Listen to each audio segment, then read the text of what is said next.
Chapter 1, Rock Bottom. It was October 10th in a secluded part of the forest surrounding Kanahagakure. There was a mob beating a defenseless 7-year-old child. This child was Naruto Uzumaki, the pariah of the village hidden in leaves. The villagers had cornered Naruto after chasing him for a good hour. Right now they were walking away from a bloody, bruised, and impaled Naruto. Naruto was up against a tree with kunai in his hands and feet pinning him to the tree. Naruto had his shirt ripped where a large deep gash coming from his left shoulder to the right side of his hip was clearly visible. Naruto also had a kunai lodged within his stomach, blood profusely pouring out of the wound as he just stared blankly at the retreating forms of the villagers who had just injured him to such an extent. Why do they do this to me? What have I ever done them? They call me demon brat. They tell me to die, what for? What drives them to such a goal as having me killed? Naruto tasked to himself while streams of tears cascaded down his face. Hey, just kill me. I'm sick of this torture. Just kill me. Go on, do it. Naruto screamed while fighting to stay conscious from the pain that racked his body. Demon, shut your mouth. We'll kill you when we want to. For now, though, you're going to stay there till somebody finds you. Oh yeah, good luck with the wolves, they might be drawn to your blood. The seeming leader of the mob spoke. Naruto started crying even harder and started to wail in agony and pain. Please, however, I heal so quickly. Don't work. I just want my life to be over. I can't stand this pain. Naruto prayed. Naruto felt something in his mind, something that seemed like it was hurting or sad. The feeling had a muffled feeling, almost like the true strength of whatever it was wasn't shining out to its potential. That is until he heard a woman's voice screaming in his mind. Naruto Uzumaki, if you ever wish for death or plead for somebody to grant you that wish, I will personally put you through the hardest training regime that you will ever go through. Now shut up and go talk to your sensei while I heal your wounds. The voice spoke in a commanding tone, leaving no room for argument. Naruto was scared even more so than what the villagers could ever cause. After the voice had stopped talking and everything was quiet, Naruto let out a blood-curdling scream as he felt as if his eyes were being slowly cut from his sockets. Naruto blacked out, slumping with his head forward, the kunai slowly cutting through his palms. In Naruto's mindscape, Naruto awoke in a strange place. The atmosphere of the room was warm and inviting while the room itself was made of cold, hard brick. Naruto stood up, noticing none of the previous injured he had sustained from the villagers attacking him were on his body. Hello? Anybody there? Naruto asked to the room.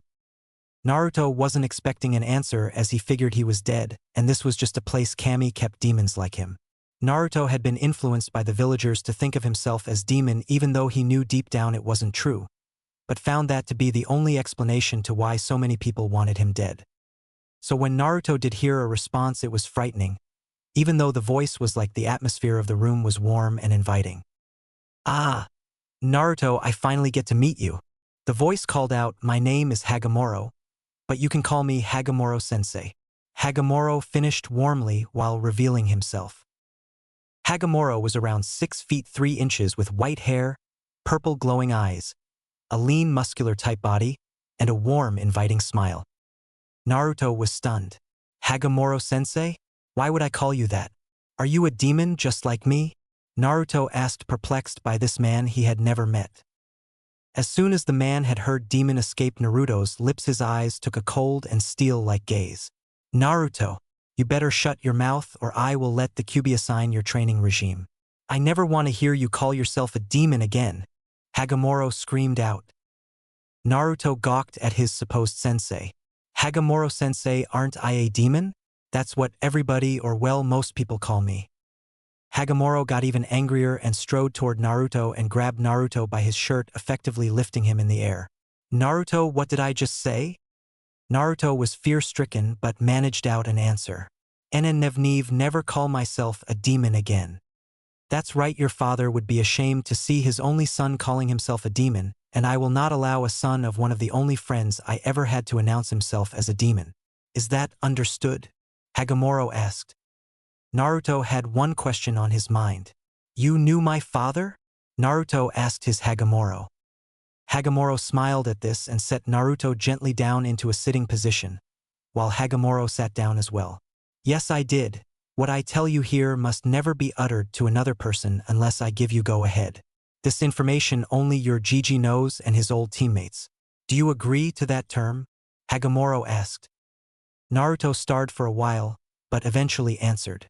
Yes, Hagamoro-sensei, I agree to the term. Please tell me who my father is and how you knew him, Naruto asked. Hagamoro smiled at Naruto and nodded. Well, first let me explain who I am. My name is Hagamoro, as you know, but I am also known as the Sage of Six Paths. I was the strongest ninja, so to say, that this world has ever seen.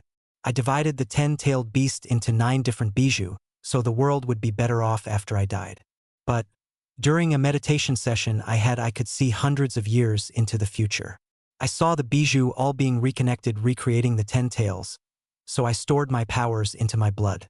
The reason being that when I met my descendant that I saw from my vision, I could activate my power and give them my dojutsu, Kekkei Genkai, and my nature affinities. Oddly enough, though, you already have my nature affinities, though that is more than likely because of you being almost like a reincarnation of me. Reincarnation in the sense of being a great sage like me, and Kami, seeing that you could possibly be even stronger than me, decided to give you advantages in case I didn't give you my blessing. Hagamoro told him while taking a breath, then continuing. Yes, Kami knows why I did this. She gave me her consent and the jutsu to entrap my power and myself in my bloodline so that I could teach my student as well as give him or her my power. Now let me get to the reason how I know and became a good friend of your father. You see, I interact with my descendants and I found that your father fit the description almost perfectly. Blonde, unruly hair, blue eyes, an immense sense of potential, so I decided to speak with him. You see, I don't have to give a descendant, I speak to my power, it is my choice, so I spoke with your father and he was just like you, speechless as I told him everything. I noticed something though, your father almost fit the description. He didn't have the birthmark I saw on my prophecy child. You see, your whisker marks are like my horns. Hagamoro told Naruto while pointing up at his horns. They are marks that show we have potential to be something greater than a normal person could be. I do not know why this is. Kind of weird if you ask me. That extraordinary birthmarks show greatness. Anyways, Kami came to me and told me my suspicions were true. That the boy I had taken such a liking to was not the child of my prophecy, but the father. So I did all I could to enhance your father's skills. I gave him training regimes, jutsu training, speed, strength, chakra control training, and your father turned out to be an amazing shinobi, who was admired and feared by all ninja in the world. Although he wasn't my disciple, I still saw him as one of my closest and only friends that I had ever had, so I trusted him and told him a secret. I told him that his son would be the person of my prophecy, and he was shocked to hear he was going to have a son, but eventually accepted it, delighted that he would have a son who would accomplish so much and become so strong even to rival me. Now let me tell you who your father was. Your father was none other than the 4th Hokage, the Yondaime Hokage. Hagamoro finally finished his long speech with Naruto accepting and absorbing every piece of information that came from his new sensei. That is, until he heard who his father was. Hagamoro-sensei, thank you for telling me everything about my father and what I am to become. I'm glad to know that my father was such an admirable person and that he took down the Kyuubi, the second most powerful bijou to have ever lived other than the 10 tails. Naruto told Hagamoro. Hagamoro rubbed the back of his head sheepishly. You're welcome, Naruto. But I have to tell you something. You know what? Never mind, I'll show you. Narumi, come in her. Hagamoro yelled. A new person came in and tackled Naruto, so he was laying on the ground and instantly wrapped him into a hug. The person who just tackled Naruto was a beautiful woman. She had shoulder-length crimson silky hair. She looked to be about 15 or 16, although Naruto could already feel some large assets squishing into his chest. From the hug, Naruto could tell that she had a very beautiful body. Wow, beautiful, Naruto thought to himself. Excuse me, Narumi, right? May I know why you are hugging me so fiercely and why you are here? Naruto asked. The girl smiled and let go. Sitting right next to Naruto, she began to speak. Well, Naruto, for one, I am the Kyuubi no Kitsune, but please call me by my name, Narumi. I am here because I was sealed inside you by your father. We are in the part of your mindscape that serves as my cage. Now please let me explain why I was attacking your village. I was attacking your village because, well, I honestly don't remember. I remember being forced out of your mother and running to the forest. I went to a cave on the outskirts of Konoha, then I remember seeing some slit yellow eyes as well as a pair of Sharingan, then I was in here. Narumi told him sadly. Well, Naruto, Kuin, the reason why I hugged is because I'm happy you didn't die. I have grown to admire you, always striving forward, never letting people's words truly get you down. Your determination and self-confidence has made me admire you, and I just don't wish to see somebody that I admire so much wish for death. But if you ever, and I mean ever, wish for death again, I will absolutely put you through the hardest workout you will ever encounter. Do I make myself clear? Narumi asked. Naruto was taken back from her protectiveness for him. Narumi, I understand. But why do you care so much, and were you sealed inside my mother? Naruto asked curiously. Narumi sadly smiled. Yes, I was sealed inside your mother. She was also an incredible ninja. You see, Uzumaki females are able to control Bijou relatively well for some odd reason, the best out of all clans, to be honest. She was my last container and my best friend. She said, a tear coming to her orange eyes. She would always talk about how she was going to train you and watch over you when she was pregnant with you, but when you were born the seal weakened so much that I was expelled out. I had no idea what was going on, so I ran as fast as I could. I have no idea what happened to your mother. All I know is that I miss her terribly. She continued, her voice straining to keep herself from crying. On another note, I can't wait to see what happens when Hagamoro infuses you with his power, she said with a forced tone of happiness. Oh my Kami, it's going to be exciting. You will never have to worry about being hurt by a villager or a ninja again, because Hagamoro and I will train you until you are the most powerful shinobi this world has ever seen. Right, Hagamoro? Narumi asked the sage. Hagamoro smiled sadly. Well, actually, Narumi, once I give Naruto my power, I will only have enough power to be live in Naruto's mind for another year. But none of that matters, as we will have you extremely powerful even if you will only be 8 when I have to go. I need to tell you, Naruto, of the finer details of what will happen. First off, you will gain my Jujutsu. Don't worry, Narumi here knows all about it, and by the time I have to leave, if you still have questions, she can answer them. Hearing that the man who had been her friend and companion since she had been sealed inside the boy, as well as a father to her since she had been created, was the last straw for Narumi, and she fell to her knees openly sobbing. Naruto instinctively leaned over and pulled the fox girl into a tight, comforting hug. Smiling at the young boy's kindness, the wise sage continued. Anyways, with my Jujutsu, once you gain the Rinnegan, your eyes usually stay like that. However, I have tampered with my genetics a little, and I seem to have made it even more powerful, along with giving you the ability to shift from the Jujutsu to your blue eyes. The reason why I changed that aspect is so nobody will suspect you of having the most powerful and rare Jujutsu this world has ever seen. Be warned though, your eyes will feel like they were slowly pulled out of the sockets because I started the procedure when you proceeded to pass out. I also had 2 Kekii Genkai. They were called Wood Release and Storm Release. They are the most powerful and useful Kekii Genkai I have ever come across. You will also inherit both. Now for your body and chakra. Your body will grow a couple of inches and gain much more definition, creating a perfect limber and agile body for the taijutsu Narumi and I will teach you. Your chakra will grow exponentially, even more so than you have right now, and you have much more than most jounin have. You will more than likely have as much chakra as 2 Kages. Do not interrupt me yet, Hagamoro told Naruto and Narumi. Hagamoro continued, seeing that they both stopped their question. Now, as for your chakra control, you will have chakra control the level of a Kage. So I suggest as soon as you wake up that you mask your chakra to that of a genin. Now though, Naruto, I see a group of children below you in the academy when you are enrolled that will be very powerful allies. So I suggest you flunk the last year of the academy. Now before you ask me why the hell you would ever flunk an exam on purpose, hear me out. Naruto closed his mouth as the sage had taken the words right from him. I believe you should flunk for these reasons. If you gain power too quickly in the eyes of the civilian council, then they will send assassins after you, or they will capture you and put you in a program raising you to be a mindless killing machine with no emotions. That is why I suggest you flunk your graduation exam, and also if you fail the first time, it won't be raising any suspicion of, excuse me for what I'm about to say, how the demon brat got so strong with nobody to love or teach him. I'm very sorry for what I just said, Naruto. The child nodded, accepting his apology. Putting that aside, there are 2 more people I saw in my vision/prophecy that shall help you become a better shinobi as well as a better person. I'm not sure who they are, I don't even know their names. All I know is that one has lavender or pearl eyes, I'm not sure. The other has short, spiky brown hair. When you meet a female that fits my description, do not get annoyed when you meet her. In my vision, I sensed she was kind of, how to put this, arrogant or smug, or she thinks she's the end all be all. Do not think that you will be subjugated to a bunch of younger people. I did see allies in your age group, just none that will influence you as much as the two who are younger than you. Now then you will be placed on the same team as one of them, not sure which, so it would be a wise decision to become friends with the people on your team, for if you two team up I see that you both will carry each other to even a farther level than my prophecy foretold. Hagamoro told Naruto.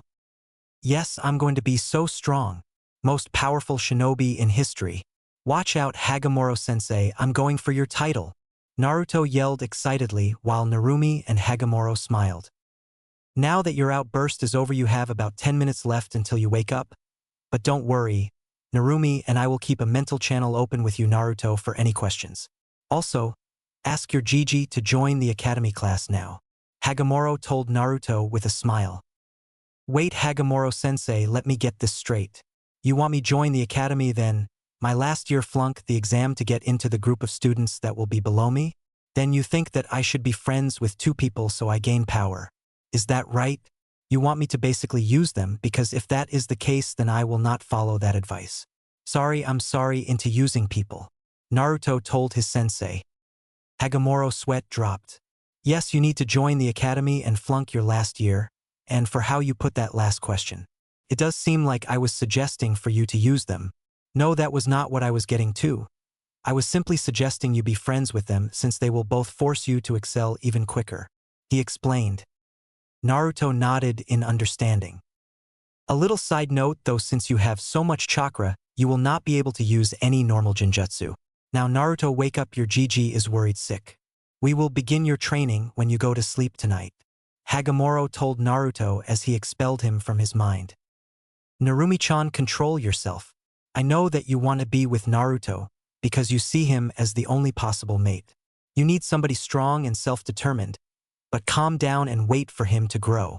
Hagamoro told his friend. Hagamoro-kun, how did you know? I didn't think I was that obvious. Plus, I covered it up pretty well. Narumi asked the man. Hagamoro sighed.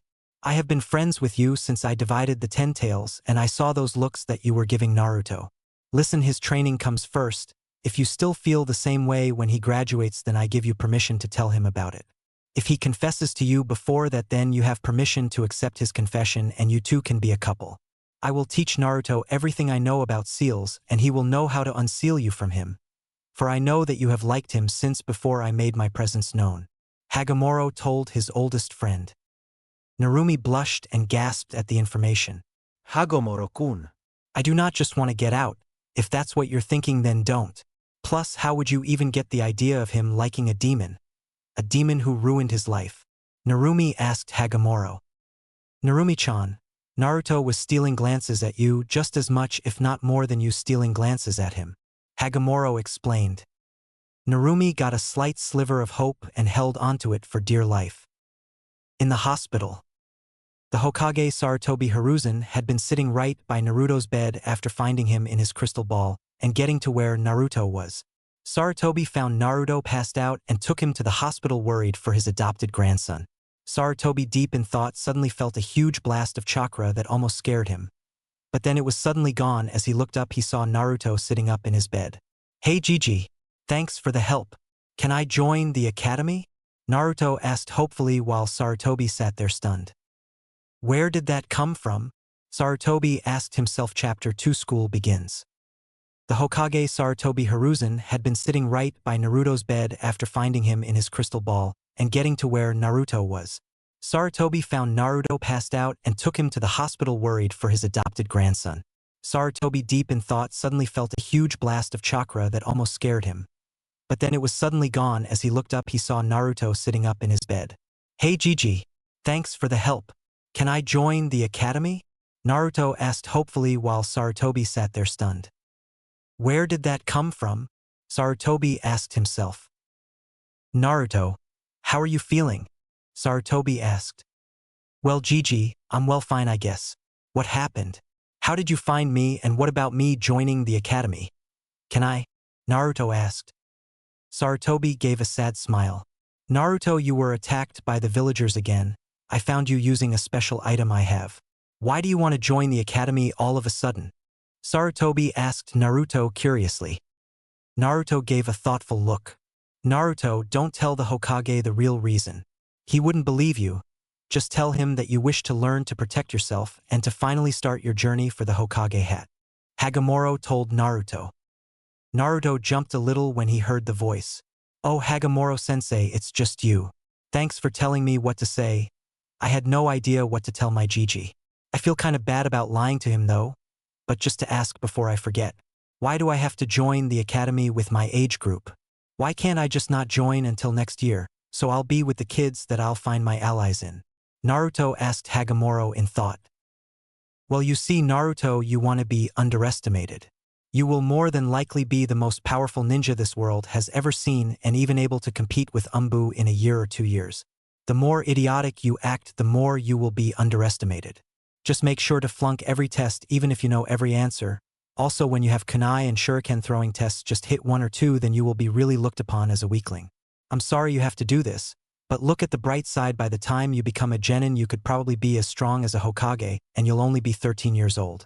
Once you flunk the first year, then you will be able to step up your game, but only to mid-ranked in the class. I don't want you drawing attention to yourself until you are strong enough to fight off any enemies that you might encounter. Hagamoro explained to Naruto. Wow, gee, thanks, Hagamoro-sensei. I get to act like an idiot, and wait, you know what? I'll have a ridiculous crush on a girl that hates me. That could actually be fun. But who? I'll just wait until the time comes. Naruto told Hagamoro enthusiastically, happy he might be able to have some fun while doing this. Hagamoro chuckled at this. Naruto, that's a good idea. But you might want to stop talking to me. Your Gigi is getting worried with all the facial expressions you're making. Hagamoro told Naruto with a laugh at the Hokages. What the hell is he doing face? Oh, sorry Gigi, I was spacing out. I want to join the academy to learn how to defend myself and to start my journey to becoming Hokage and taking that hat from you, old man. Naruto replied with a grin. Sarutobi gave a laugh and a smile. Well, in that case, Naruto, I'll sign you up right away. You'll start tomorrow. The academy starts at 7 a.m., so don't be late. I have a question though. Why were you out of your apartment? I thought you always stayed in your apartment on your birthday. Sarutobi asked. Naruto gave a sheepish smile. Well, Gigi, I kinda got hungry, and I didn't have any food, so I went to a Chiraka's ramen stand, and after I had finished eating, I was heading back to my apartment when a mob spotted me. I ran, but was caught. Then, well, you know what happened next. Sarutobi gave a sad smile and a nod. I'm truly sorry, Naruto. I should have been there for you. If it wasn't for that damn council, I would have been. Sarutobi explained. Naruto gave a dismissive gesture. It's all good, Gigi. As you can, I'm fine now, but can we leave? I hate hospitals. Naruto asked, hoping he could leave this wretched place. Sarutobi gave a nod and went over to Naruto's clean clothes and handed them to him. Here you go, Naruto, Sarutobi said. Thanks, Gigi, Naruto told Sarutobi as he got out of bed and put on his clothes. Sarutobi noticed the height immediately. Hey Naruto, you got a lot taller since the last time I saw you. It's about time, you were such a shrimp, Sarutobi said jokingly. Naruto gave a smile and laughed. Yeah, I was glad that I finally grew. Now let's go, Gigi, I hate this place, Naruto told Sarutobi. Naruto and Sarutobi both walked out of the room and headed towards the discharge area. Sarutobi started signing the release forms while Naruto looked around. He saw many people staring at him, but it wasn't hateful glares, it was a look that said, what the hell happened to him? Naruto laughed and shook his head. Guess they don't know what to say about my new body, Naruto thought. Naruto and Sarutobi walked out of the hospital with Sarutobi heading to the Hokage Tower and Naruto heading towards his apartment. Bye, Gigi. I'll see you later, Naruto yelled as he started to run home. Bye, Naruto, Sarutobi yelled back. Naruto was running in the street, marveled at his new speed. Hagamoro-sensei, what is this? Why am I so much faster? I feel stronger too, Naruto asked. Well, Naruto, it has to do with my Dojutsu. You see, my Dojutsu is by far the most powerful when used correctly, and yours is even stronger than mine was. I'm not sure what exactly happened, but with my tampering, I somehow added another level of the Rinnegan. I'm not sure what it does. All I know is that it's very powerful. Oh, by the way, Naruto, all you have to do to activate your Rinnegan is to focus chakra into your eyes. Controlling chakra should come naturally to you since your chakra control is so high from my gift. You might not understand chakra, but since I bestowed my gifts upon you automatically have the knowledge on how to control it. I'm not sure how to explain it other than that you don't have knowledge on how to use your Kekkei Genkai, but you do have knowledge on how to use the basics of the Rinnegan. I'm almost positive that you won't have to use it for quite some time though. Nevertheless, I will teach you how to properly wield the Rinnegan for when you must use it. Hagamoro told Naruto. Hey Hagamoro-sensei. You ever realize that you kind of ramble on and plus you didn't even answer my questions? Naruto stated. Hagamoro rubbed the back of his head. Sorry Naruto. Basically since I gave you the Rinnegan your body had to adapt to use it. So you got taller and stronger. The reason why you became stronger is because your body had to be strong enough to use the Rinnegan without destroying itself. As for why you got taller, I have no idea. Maybe Kami felt bad for you and decided to make you taller. Hagamoro told Naruto with a grin. Ah, Beifu ni sensei. It was so funny that I just forgot to laugh. Naruto stated angrily. Naruto hurried up and got to his apartment. As Naruto got closer to his apartment door, he noticed writing on the wall. It read, Demon brat die, and I'm going to kill you demon. Naruto shook his head and took out his apartment key. Naruto unlocked the door and entered the apart, closing and locking the door behind him. Ah, I'm back home, awesome. Naruto said to himself. Quit your bitching, Naruto. Now then, for your training you'll only be training in your mindscape. I do not want anybody seeing what you're doing. Hagamoro told Naruto. Now get to bed so we can begin your training. Naruto stripped his t-shirt and shorts off and climbed in bed, immediately falling asleep. Naruto awoke in a huge concrete room. Where am I? Naruto asked. Glad you came so quickly. Now we're starting your training. Now you are to do a 20-mile run with chakra weights, 2,000 push-ups, 1,600 pull-ups, 2,200 squat jumps, 3,000 squats, and finish off with a 30-mile run with chakra weights. That will be your training for the next 6 months. After that I will begin jutsu theory and teach you how to use wood release and storm release. Hagamoro told Naruto. Naruto paled and felt ill.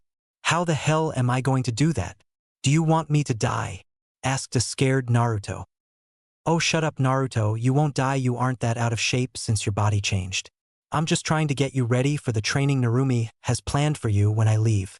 Hagamoro told Naruto. Now get your ass moving. Naruto immediately got to work. He started with his 20-mile run, then his push-ups, pull-ups, squat jumps, squats, and finishing off with his 30 miles run. 20 hours later. Naruto was covered in sweat, laying on the ground gasping for air. You son of a bitch! Naruto managed to yell out between breaths.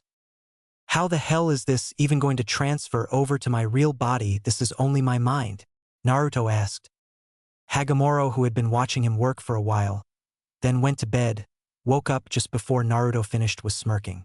Well Naruto, I have a jutsu that Narumi will teach you later. The jutsu is incredibly complicated, so I'll just give it to you simply. The jutsu takes a copy of your body in your mindscape and sends it to your brain. From there your brain thinks that you worked out and starts tearing the muscles, then starts to rebuild them like your body should. The process is way more complex than that. There's chain reactions and chakras involved. But I gave it to you simply. It took me years to even understand it, and I don't have years to explain you one jutsu. Hagamoro told Naruto. You won't be sore, by the way. Narumi will use her chakra to enhance the healing procedure. So you'll grow exponentially in strength and speed in one day from the rapid healing and no downtime. Fine, but shouldn't I be awake by now? I mean, I was working out for what, 19, 20, 21 hours? Naruto asked. Hagamoro gave a sheepish smile and rubbed the back of his head. Well Naruto, I got Narumi to use a jutsu called Demon Art, Mind Time Multiplier. I know, weird sounding jutsu, right? What the jutsu does is it speeds up your mind, tricking it into thinking that time is going by faster depending on how much chakra is put into it. At its current level, for every 1 hour outside it's 2 hours in here. The downside to this jutsu is it makes your mind age at that same rate when the jutsu is active, which will be whenever you're in your mindscape training. Hagamoro told Naruto. Wait, what's bad about that? Naruto asked. Well, since your mind will age quicker, you'll enter puberty faster, and your hormones will rage at a younger age. But other than that, I don't think there's anything bad about it. You'll be much wiser and level-headed at a young age, and since your mind is aging and not your body, you won't die even if your mind was at age 203 and your body was at age 18. You'll be able to think things out without emotions blocking your view, but your hormones will be a pain in the butt. So sorry for what it's worth. Hagamoro told Naruto. Whatever, entering puberty a couple years sooner doesn't outweigh the fact that I'll be very wise and level-headed, as you said, for my age. Naruto told Hagamoro. Okay Naruto, you should wake up, it's your first day of class. Narumi and I will keep in touch. Hagamoro told Naruto as he expelled him from the mindscape. Naruto awoke in his bed feeling stronger. Not sore or tired, but absolutely stronger. Come on, get up, you got to go to school today. Even if you won't be graduating, goddamn sensei, an attractive demon sealed within. Ah, this is so unfair. Naruto yelled to nobody in particular. Shut up Naruto. How many times do I have to tell you? Hagamoro asked. Naruto ignored his sensei and started to put on his clothes. Sensei, these clothes are too small. I realize why everybody was staring at me, it looks like I was trying to wear an exterior skin. Naruto told his sensei. Hagamoro gave a laugh. Okay Naruto, you go to store and buy whatever clothes you want. Tell them the Hokage told you that he would pay for it. They should believe you since you're like his grandson. Hagamoro told Naruto. Naruto finished getting his clothes on, as Naruto walked out the door and saw a note posted to his door. Naruto ripped the note off of his door and began to read it. Naruto, you'll be in room 134. Just show up and give the teacher this note. You're only a week behind, so no worries. Good luck. Hokage. You are to allow Naruto into your classroom and teach him fairly. If you do not, I will personally come down there and demote you to genin while kicking your ass. Hokage. Naruto smiled and turned his head. Naruto could see multiple villagers heading towards his apartment. God damn it! Can't I just go a day without getting chased? Naruto thought. Naruto quickly went back into his apartment, opened a window, and jumped out. Fucking villagers! I'm so going to beat a couple of your asses this year. Naruto thought to himself as he ran to a store. Naruto, if you do such a thing, people will realize you are getting stronger and they will want to kill you. I highly doubt they could catch you now. Hell, I highly doubt even Umbu could catch you. Now with your increased speed and your ingenuity on how to get out of sticky situations, I would put my money on you any day. So don't sweat over it and you will not attack a villager. Hagamoro told his disciple. Ag, you aren't any fun, you know that sensei? I will not attack any villagers though, as you command sensei. Naruto told his sensei, annoyed he couldn't just protect himself. Naruto entered a clothing and immediately noticed an orange jumpsuit that screamed, I'm a village idiot, please come kill me. Ha ha ha ha ha ha ha. I like your style Naruto. Go hurry up and get a couple pairs. Run back to your house full speed and then head to the academy. Naruto walked over to the clothes and smiled. Couple sizes too big, but I'll grow into them. Naruto walked over to the cash register where the man working the store finally got a good look at him. Hey demon brat. What the hell are you doing in my store? The man asked, angry to have the village pariah trudging around his shop. Naruto turned with a cold glare, making the man shiver. You listen to me, old man.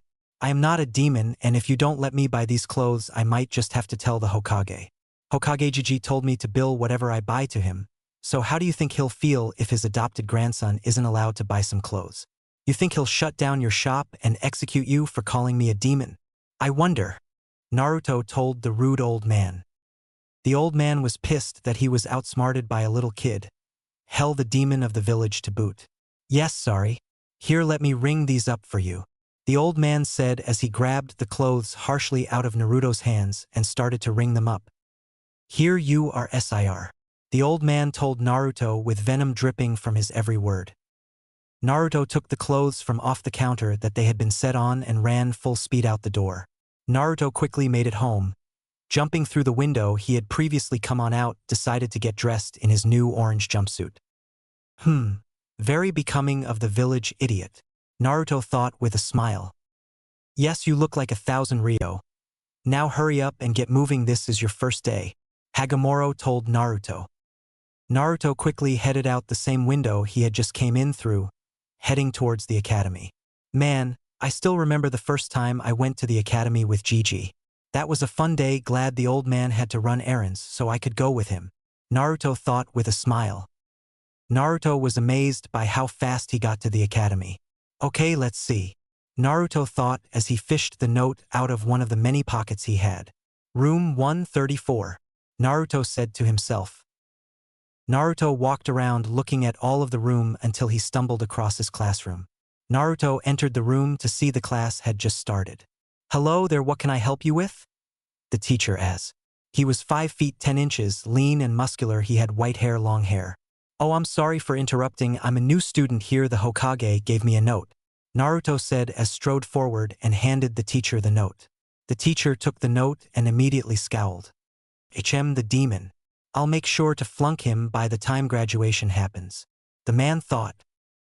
Okay, Naruto Uzumaki. I'm going to be your sensei. My name is Mizuki. Would you like to introduce yourself to the class? Mizuki asked. Naruto inwardly laughed. Man, this guy definitely does not like me. I see it in his eyes. Same look I get from the villagers. Naruto thought. You sure, Mizuki-sensei? Hi, I'm Naruto Uzumaki. I like ramen and training. I dislike many things, but I don't feel I should have to tell you. My dream is also none of your business, as I will be ridiculed for it. Naruto told the class as he walked to the back and took a seat. A kid with a dog on top of his head got angry. What was that?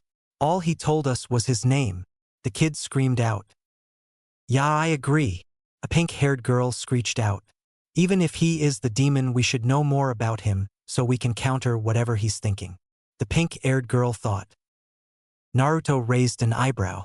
Hey Pinky, isn't your name Sakura Haruno? Naruto asked.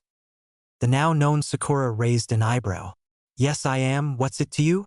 Sakura asked. Oh, nothing. I just remember saving a girl. I became friends with her. Name was Sakura. We were great friends until one day she stopped talking to me. I saw a bunch of bullies a couple years ago picking on her and decided to help. The odd thing is when I saved her from getting beat up from 3 boys, she ran away telling me that I was a demon and I should go die. You wouldn't know anybody like that, would you? Naruto asked, angry that he now recognized his old friend. Sakura just shriveled up in her seat. Oh, okay, I see you're my ex-friend and girl I saved. Okay, well, nice to see you again. But why aren't you calling me a demon? Come on, say it. Call me a demon, Naruto yelled at her. Mizuki and the class who had been watching the incident all had a look of confusion on their face. Excuse me, Naruto, why are you yelling at a Sakura like that? A pale girl with lavender eyes asked. Naruto turned and a smile was placed on his face. Ah, Hinata-chan. Good to see that you didn't lose that stutter. How have you been? Naruto asked. Hinata's face went blank, but she rose, grabbed all of her stuff and walked to the back of the room and sat next to Naruto. Mizuki and the class were confused. All right, class, enough drama for today. We'll be starting on the history of the Hokages, Mizuki told the class. Naruto immediately ignored him, hearing a voice in his head. Naruto, do not listen. I will give you my own history lesson in a blink of an eye, Hagamoro told Naruto. Naruto was about to ask what he was talking about until a flood of information came in. What the hell was that? Naruto thought to himself.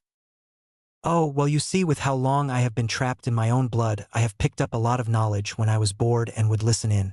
I hope you don't mind, I only get to do that 3 times just as warning, Hagamoro told Naruto. Wait, so you're telling me that you just used one of those 3 times to give me a history lesson? Naruto asked. No, you idiot. I just gave you in-depth knowledge of almost every battle, tactic, leadership skills that the 1st, 2nd, and 4th Hokage ever used or were in. What that did was it gave you knowledge on how to use tactics and how to be a leader, which you would only get from many years of fighting. I gave you this knowledge because I want my disciple to be an amazing leader with tactics and know how to use battle strategies. You'll be able to be in a fight and see an attack coming, and you'll automatically know from all of the combined knowledge of the 1st, 2nd, and 4th what could counter it and where to place your team, Hagamoro told Naruto. Naruto, I will be using this knowledge transfer 2 other times. I'll use it when I'm teaching you the wood release and storm release jutsu. Teaching you both only counts as one since it is classified as Kekkei Genkai. Kami made rules for me on how many times I could transfer knowledge and how much, and since it's classified as Kekkei Genkai, I'm going to be giving you all of my jutsu on them, and it will only count as one. Loopholes got to love them. The other time I will give you my wisdom is when I teach you my taijutsu style. The style I will teach you is the most powerful taijutsu style ever known to man.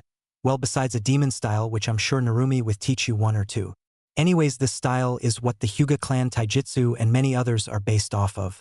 Unlike the Hyuga clan taijutsu, you won't be on the ground not moving, you will be agile like the monkey taijutsu, powerful like the tiger taijutsu, and very unpredictable like the true dragon taijutsu.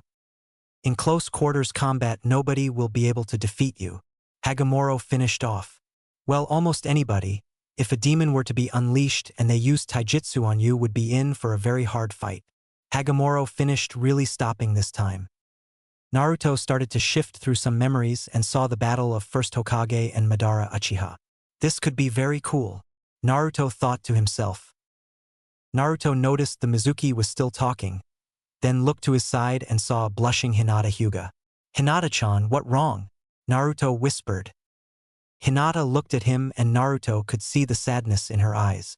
"Enen nara Naruto, Keikuin, I'm so sorry about what happened. The elders of my CCL clan told me I couldn't talk to you anymore. I'm so sorry." Hinata whispered back with the tears streaming down her face. Naruto felt terrible for making one of his only friends cry. "Hinata-chan, don't worry about it. I got the letter you sent to me. I thank you for trying to keep in contact. But listen, you can't hang out with me at all this year. The reason being is because I have to flunk. I'll explain everything later when I can. I'll try to talk to you when I can. But please, I don't want you getting in trouble. Just know that we are still friends and go sit in a seat not near me." "I'm sorry it has be this way," Naruto told Hinata. Hinata was about to argue, but saw the pleading and sadness in Naruto's eyes and only nodded. Hinata got up, grabbed all of her items and sat at her old seat. This got many looks wondering what happened, but all they could see was a sad-looking Naruto and a Hinata who looked like she had been crying. "Baka, what did you do to Hinata?" A girl with blonde hair screamed, interrupting Mizuki's speech. Naruto got a cold look in his eyes. The usual warm, deep blue eyes of Naruto now looked like a frozen wasteland where life could exist, and it frightened anybody who saw his eyes. A brooding boy who had a duck-ass hairstyle was even afraid. "Hey Dobe, stop and answer her question," this brooding boy told him. "You will not demand anything of me. I'm guessing you're an Uchiha, and by the looks of it, Itachi's younger brother. So that could only mean you're Sasuke. Why don't you stay out of mine and Hinata-chan's business?" Naruto told Sasuke. "And you Blondie, I do not like to be accused of things and being called a baka. I suggest you mind your own business as well," Naruto told the blonde. "Ino, it's fine, he told me something and I got emotional, don't think too much into it," Hinata told the now-known Ino. "Hey Dobe, don't you ever call me Itachi's brother. I'm not even related to that bastard," Sasuke screamed. Naruto gave a chuckle. "There you go, making demands again. I will do as I wish when I wish. You have no control over me, Uchiha. I do not care which clan you are a part of or what dojutsu your clan might possess. You are just a brooding, arrogant, self-righteous emo asshole. So don't think you have any control over me." Naruto as he placed his head back on the desk. Sasuke, Sakura, and Ino were beyond angry. "How dare he insult my clan? How dare he insult Sasuke-kun?" were their thoughts. They all were about to speak up when Mizuki did. "That's enough. I do not want any more interruptions today," Mizuki told them. "If that kid weren't a demon, I could actually like him. Put the Uchiha right in his place," Mizuki thought. Mizuki began his history lesson again as Naruto fell asleep, thinking this is going to be a very hard next 5 years. So you guys like it? I thought it was an alright chapter. Review, favorite, anything you like, message me, whatever. Chapter 3, Graduation Day. Last time. They all were about to speak up when Mizuki did. "That's enough. I do not want any more interruptions today," Mizuki told them. "Ha ha ha ha ha. If that kid weren't a demon, I could actually like him. Put the Uchiha right in his place," Mizuki thought. Mizuki began his history lesson again as Naruto fell asleep, thinking this is going to be a very hard next 5 years. Time skip 10 months. Naruto's age, 7. Naruto's mental age, 8. Mindscape. Naruto stood in at 4 feet 8 inches and was very muscular with lean, strong muscle going from head to toe. Naruto stood in front of a smoldering crater exhausted. Good Naruto. Hagamoro and Narumi both told Naruto. Naruto turned and bowed. Thank you, Hagamoro-sensei. Narumi-sensei. Naruto told them. Naruto, it seems that you have really gotten the storm release and would release jutsu down. You are truly gifted in ninjutsu. However, it is time for you to gain my taijutsu form. It's called Sage Fist. Your stance will look a lot like you're going to fight in snake form, but that is only because snake form was based off of this taijutsu style. The reason being is because the snake taijutsu style is based on speed and precision, and the Sage Fist uses the best starting stance for speed and precision. Anyways, enough rambling. I want to tell you I won't be able to stay for a year like I planned. Once I use up my last knowledge transfer, I must leave and speak with Kami. She failed to mention this until just a couple months ago. I have taught you every jutsu for storm release and would release that I know and believe to be out in the world. You are proficient in air, fire, lighting, and water. You must learn earth and master it. I believe in you. If you keep training with Narumi and using the Kagebunshin we taught you, you'll be completely fine. For this last transfer, I'll give you all of my knowledge on it, not just some like I did with Storm and Wood.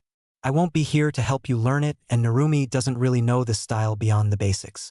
The transfer will hurt. It will be as if your mind exploding, but you must not pass out, for if you do, the transfer will stop there. Hagamoro told Naruto. Naruto and Narumi looked shocked. But Hagamoro-sensei, I'll miss you. Isn't there any way for us to still speak? Naruto asked as he went up and hugged the sensei who had been like a father to him. Narumi was right behind Naruto, hugging her friend who had also been like a father to her.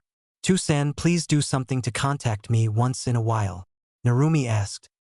Hagamoro gave a small smile. "I will. Now, Naruto, when I start this transfer, I will automatically leave your mindscape. Get comfortable because this transfer will take about 10 minutes. Hagamoro told him. Narumi took Naruto by the hand and sat down, getting Naruto to sit down also. Narumi laid Naruto back and placed his head in her lap. Hagamoro smiled at this. "Behave, Narumi. You know what I told you, not until graduation or until he confesses," Hagamoro told Narumi with a smile. Narumi blushed, but smiled. Naruto just had a content look on his face.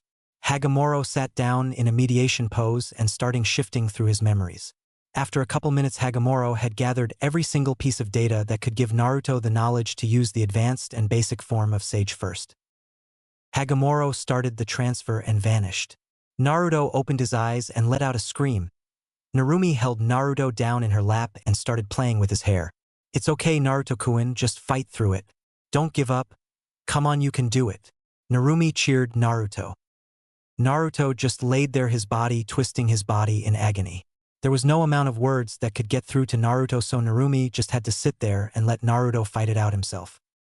After 10 minutes, Naruto's body finally stopped twitching and Naruto's screams had finally stopped. Naruto opened his eyes and a smile graced his lips. "That crazy bastard," Naruto said to nobody in particular. Narumi, who had a tear falling down her face, wiped it away, happy to see Naruto fine and unhurt. "Naruto-kun, what was that?" Narumi asked. "That crazy bastard, Hagamoro-sensei, gave me every piece of knowledge he ever had on taijutsu. That's why it took so long. I can now effectively counter any taijutsu that is based off of the Sage Fist," Naruto told Narumi. Narumi's eyes went wide. "I can't believe he did that.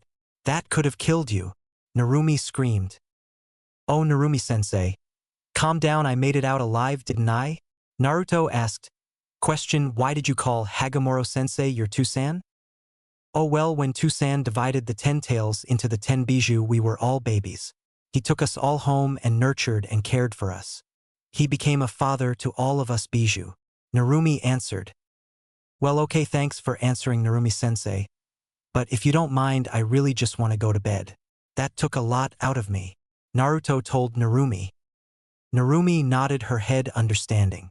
"All right, Naruto-kun, you can leave and go to bed." Naruto got up and gave Narumi a quick hug, then disappeared from his mindscape, getting a full night's rest.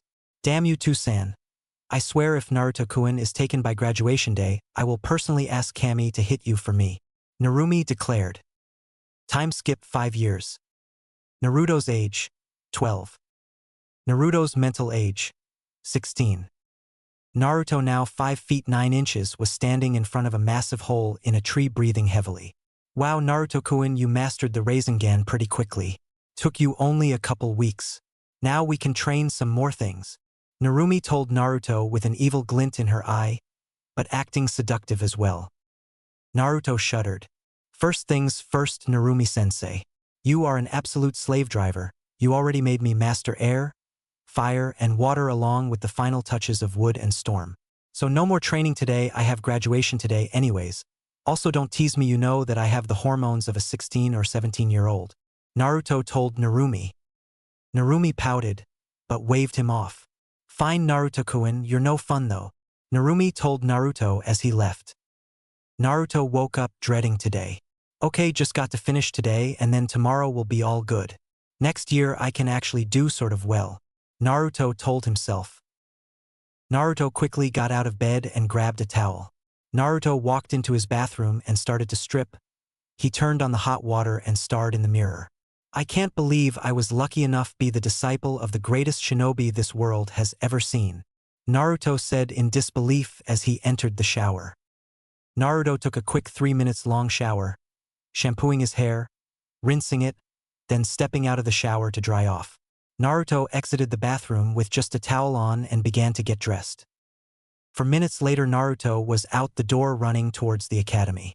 I wonder what Irika-sensei is going to say when I fail? He only got here this year, but he's been like an older brother to me, Naruto thought with a grimace.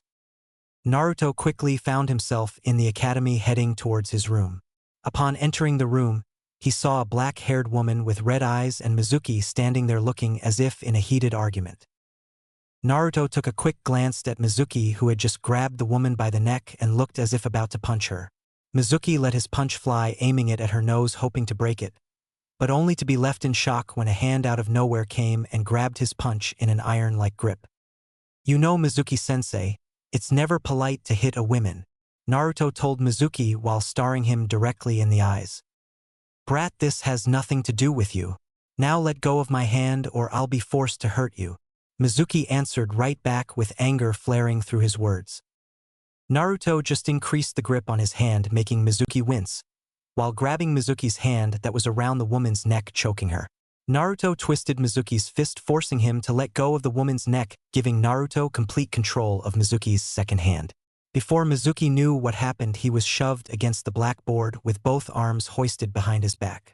Now, Mizuki-sensei, I will repeat this again, it is not polite to hit women, especially such a beautiful woman as the one you were about to hit, Naruto told Mizuki while looking back to see the woman blushing from his compliment. No, then, Mizuki team, tell me why I shouldn't tell the Hokage of what I saw and you trying to hurt a fellow Leaf Nin, Naruto asked. Excuse me, how did you know I was a Leaf Nin? The mystery woman asked.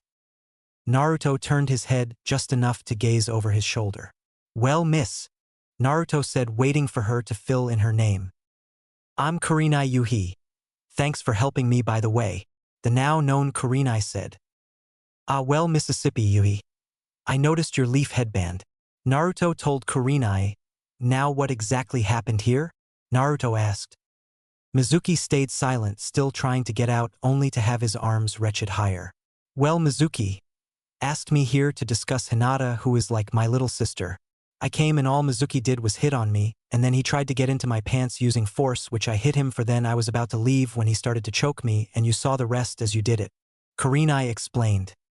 Really, Mizuki, is that what happened, you piece of shit? You tried to rape another ninja.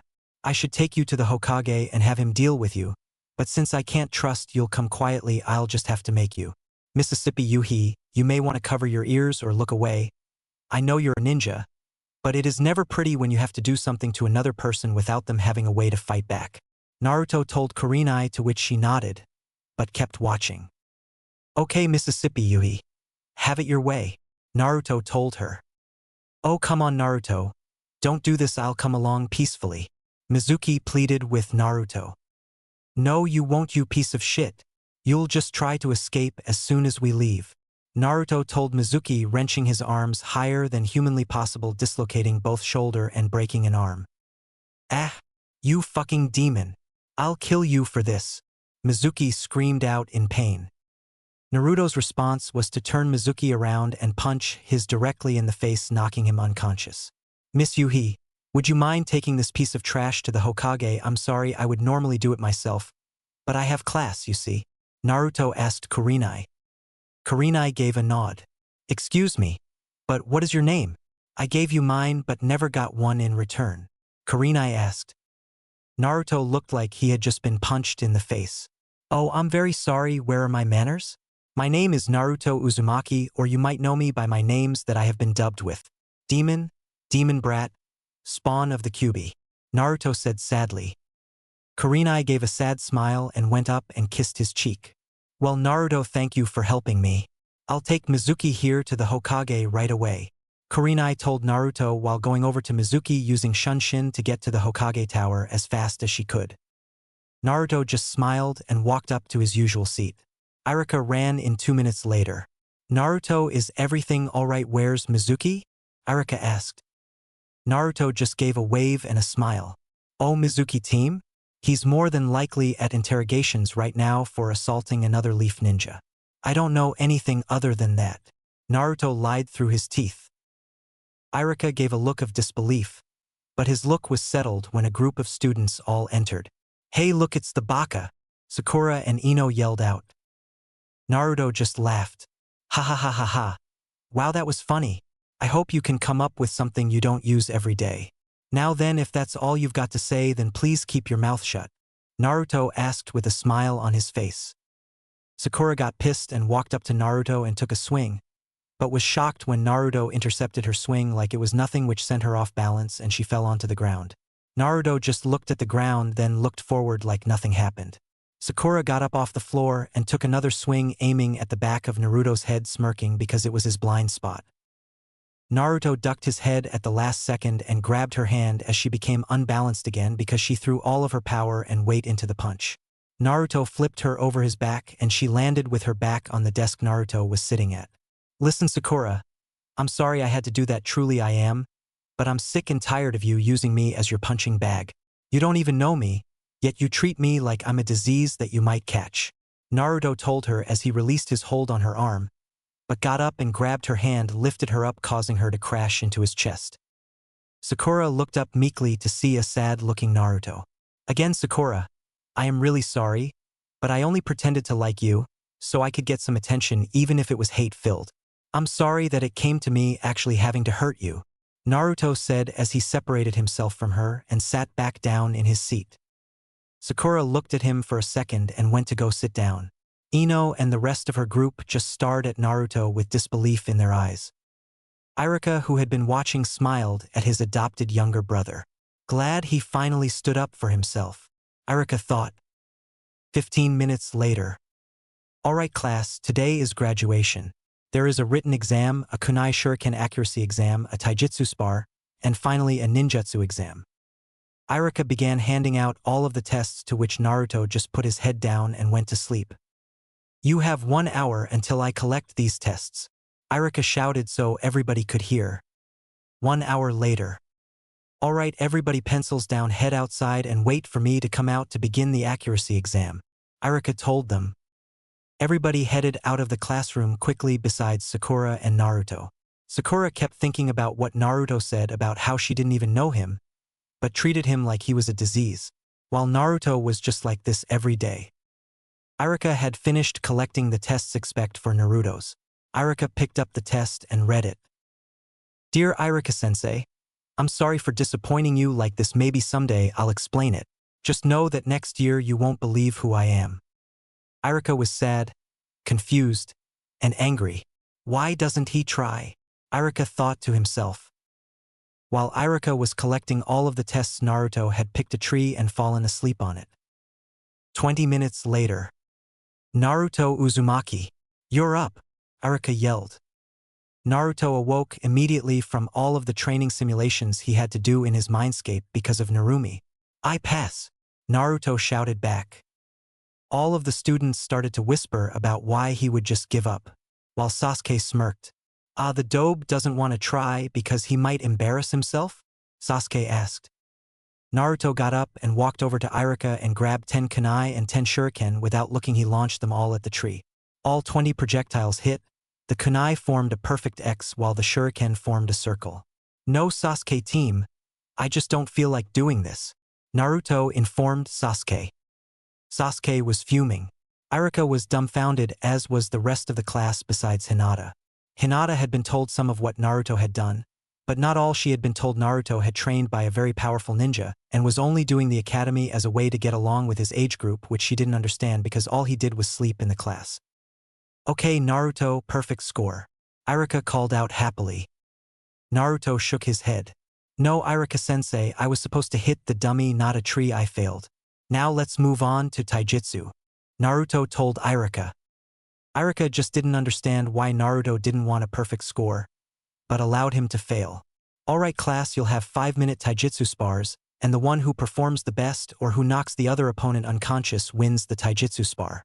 Hey dobe, you and me. Now, Sasuke demanded. Naruto just shook his head again. Wow, Sasuke team, you're still demanding things from me.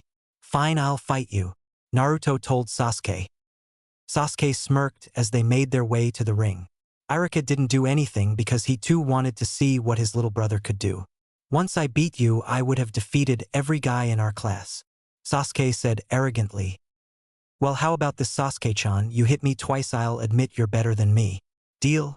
Naruto asked. Fine, deal. But if hit you twice, you have to admit that you're just loser, Sasuke said. Naruto just nodded and waited for the match to begin. Iruka walked to the middle of the ring and shot his hand down. Begin!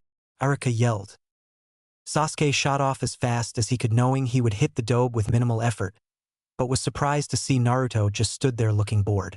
That pissed Sasuke off even more. Sasuke threw a barrage of punches and kicked in which Naruto just dodged and ducked them all with no effort required at all. For minutes and 50 seconds had passed of Sasuke attacking and Naruto easily deflecting or dodging everything. Sasuke was beyond mad. How is this dobe doing this? Sasuke thought. Might as well let him hit me once, Naruto thought to himself. As Sasuke was going in for a punch to the chest, Naruto moved his body so Sasuke would hit his arm, which Sasuke did and smirked until he saw Naruto still standing looking bored as ever. Stop! Winner Sasuke Uchiha! Iruka yelled out, amazed yet disappointed at his little brother. What the hell was that, dobe? You just let me hit you. I want a rematch, Sasuke screamed out. Listen to me, I didn't want to win and I don't want to fight you again. Now you officially beat me. Congratulations, Naruto told Sasuke as he walked over to the tree he had been sleeping under earlier. Sasuke rushed Naruto, wanting another fight. Sasuke grabbed the back of Naruto's jacket, jerked, causing the jacket to rip off of Naruto, revealing Naruto wearing a skin-tight black muscle shirt. Well, Uchiha, you got my jacket. Take it as a souvenir, Naruto told Sasuke calmly. All the girls who could see Naruto blushed madly. Some were making catcalls and whistling while others had some blood running down their noses. Wow! Who knew Naruto had such a body? A random girl screamed out. Naruto just continued to calmly walk over to his tree. Naruto sat down and fell back asleep. 30 minutes later. Class, head back inside, Iruka yelled out. Naruto woke up and headed back inside to find a couple girl already where he usually sat. Hello ladies, Naruto told the girls with a confused look. The girls all just gave him a smile with hearts in their eyes. Great, a fan club. A Kami, what did I do to deserve this? Naruto thought to himself. Naruto was about to sit down at his usual seat until Sasuke came up behind him and grabbed him by the back of the shirt. Pulling with all of his might, Sasuke managed to rip Naruto's shirt off. All the girls in the room had nosebleeds, some blew them back against a wall, while other were just little dribbles with perverted grins. Sasuke, I'm not into you like that, please go sit down, Naruto asked. This got laughs from a lot of the guys in the room, while Sasuke's loyal fangirls all sneered at Naruto. Naruto walked over to his seat, seeing all of the girls near him with perverted looks and blood running down their nose. Naruto shrugged and put his head down on the desk and went back to sleep. 40 minutes later. Naruto Uzumaki. Irika screamed out right by Naruto's head. Naruto looked up casually. What do you want, Irika-sensei? I have allowed you to sleep long enough. I purposely waited until the end to call you. Now get up and come take the ninjutsu test. Irika told Naruto. Irika-sensei, I pass. Naruto said casually. What? Did you just say? Irika screamed out. I pass. Naruto replied calmly. Irika was just about to hit Naruto upside the head for being so stupid until he realized Naruto was out of his seat. Sorry, Irika-sensei, I got to go. Naruto apologized while casually walking out of the classroom with cat calls and whistles still chasing after him. Naruto exited the academy with a sad look on his face. School starts in 3 months again. I'm going to be so tired with all of the training Narumi-chan has planned for me. Naruto thought to himself. Damn right you are, Narumi yelled to Naruto. Naruto shrugged and ran over to the Hokage tower. Wonder what Gigi is doing? Naruto thought to himself. Naruto ended up at the Hokage tower in minutes. Walking up the stairs, he could hear many perverted giggles and could see many perverted smiles. Wow, I'm the demon to them with my shirt on. But with it off, I'm a piece of meat. Naruto thought to himself in disgust. Walking up to the secretary of the Hokage, he gave a small smile. Hey Yumiko-chan, is Hokage Gigi in? Naruto asked the Hokage's assistant.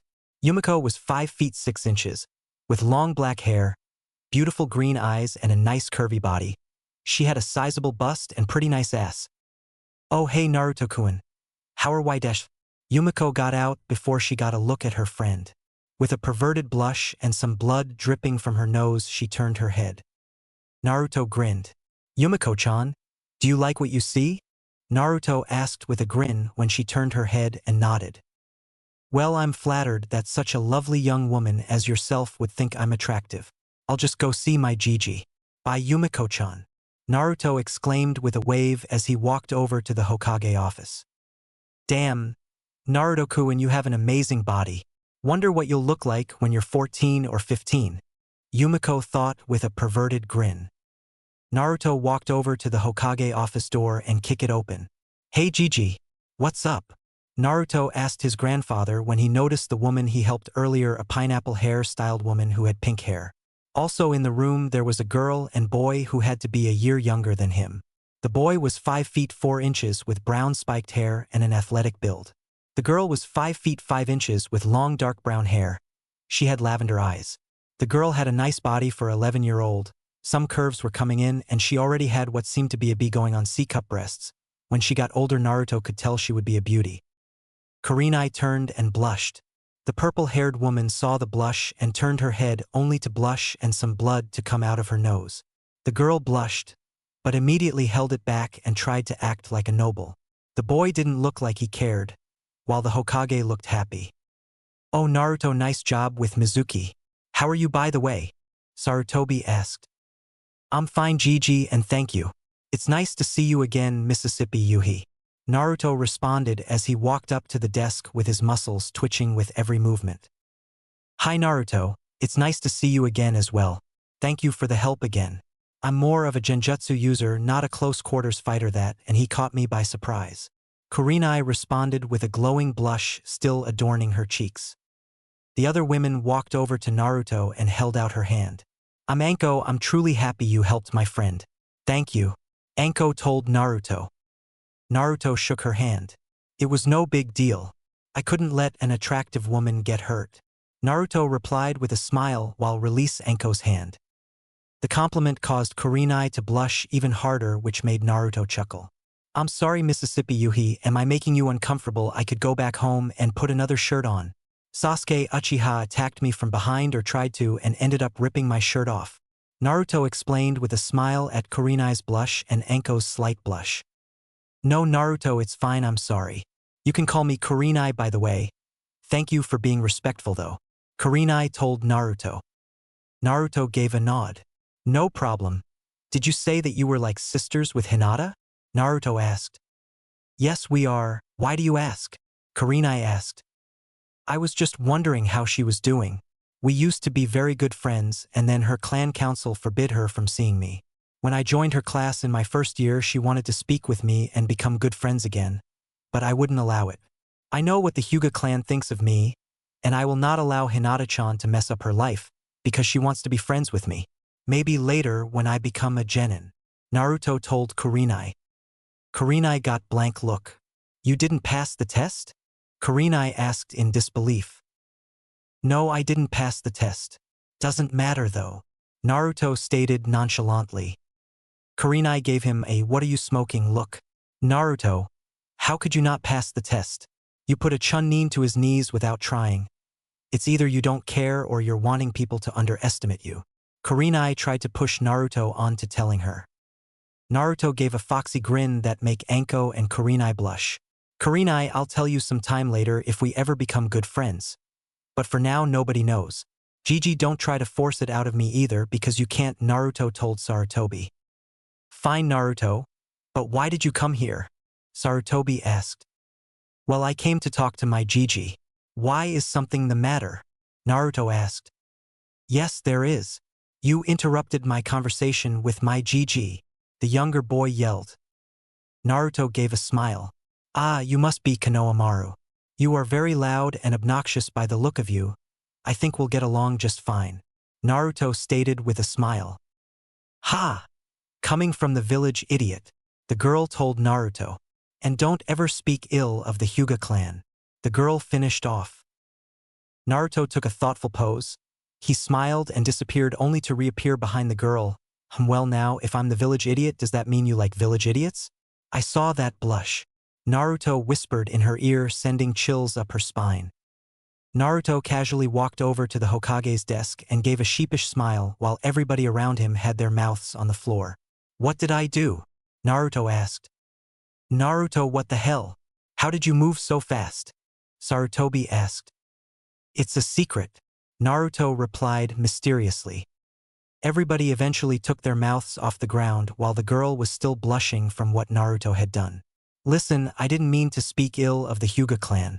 I just stated I know their opinion on me and it is unjust. The only two members I can think of the Hyuga clan whoever spoke to me with kindness is Hayashi Hyuga and Hinata Hyuga. May I know your name so I can properly address you? Naruto asked. My name is Hanabi Hyuga, Hanabi told Naruto. Ah, so you are the younger sister of Hinata. She and I still speak whenever I feel we won't get in trouble. Hinata speaks highly of you, I can see why. You're strong, loyal, and if I can read eyes, I see determination burning within them. Not to mention you're cute, Naruto said with a smile. Hanabi blushed, but quickly got it under control. Stay away from my sister. I do not want her to be affected by the loser of her class. Somebody who couldn't even pass the academy. Hanabi told Naruto with disdain. Naruto gave a smile. Well, how about this? If I can beat you in everything next year, then you have to tolerate me. Does that sound fair? Naruto asked. Yes, it sounds fair, but I highly doubt the dead last could ever amount to me, Hanabi proclaimed with arrogance. Ah, you are just the Uchiha. Maybe when we have graduation next year I'll make the same deal with him I did with him, but for now I'm going to leave. It was nice to meet you, Konohamaru. I believe you will be a very strong ninja. Anko, very nice to meet you as well. Hanabi, I wish we could have met under different circumstances, but it was bound to happen. Kurenai, I wish to see you again soon. I hope you don't mind. Gigi, I'm going to be gone for 3 months. I'm going to head out to training ground 44, just until the academy starts up again, Naruto told his Gigi. It was nice to meet you too, Naruto, Konohamaru told Naruto with a smile. Naruto, if you ever would like to talk or get something to eat, just ask. Kurenai told Naruto with a smile and a soft blush. Kurenai, are you asking me on a date? Naruto asked. Kurenai blushed even harder.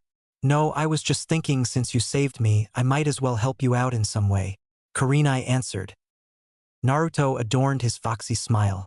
Kurenai, it would be nice to talk to someone that doesn't think badly of me for no reason. I'll take your offer up for a talk sometime, Naruto told Kurenai, to which she nodded. Hey Gaki, why would you want to go to training ground 44? I just don't see why an academy student would want to go there, Anko asked. Well, Anko, it's a secret, Naruto replied mysteriously.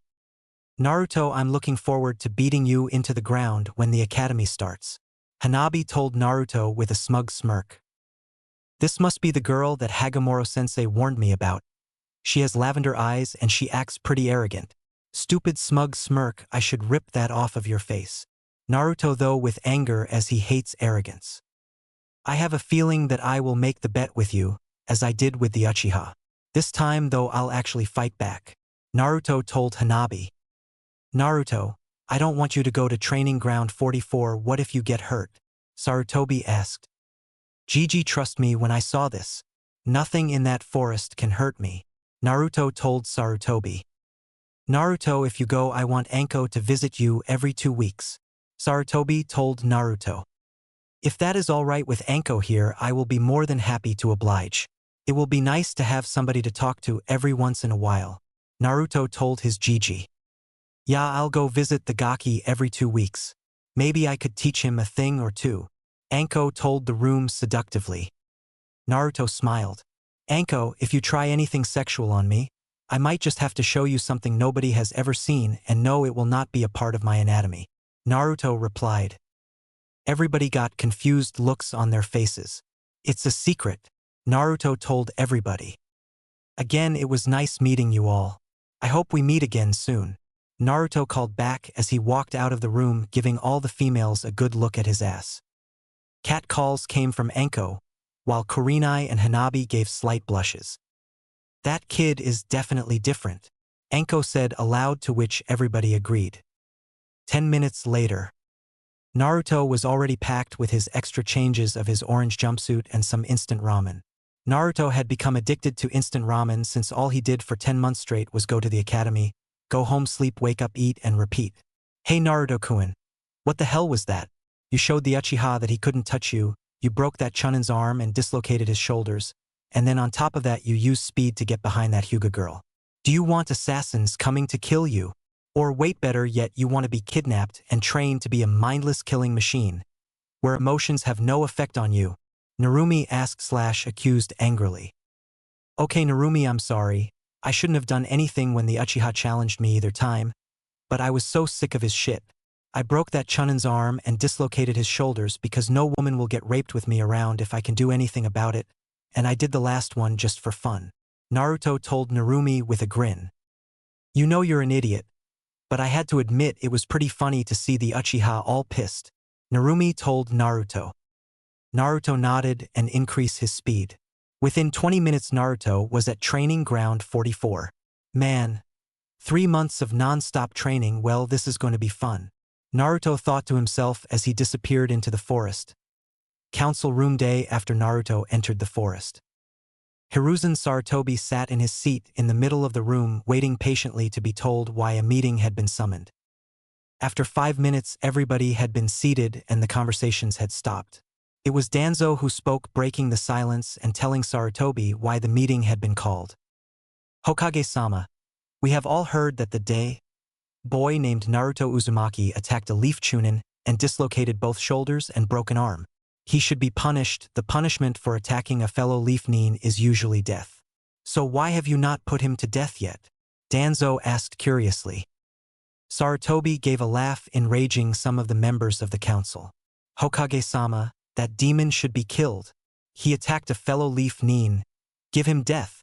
A civilian council member by the name of Aki shouted out. Many nodding their heads in agreement. Sarutobi stopped laughing abruptly. So this is the thanks Naruto gets. People want him put to death because he saved a woman from rape.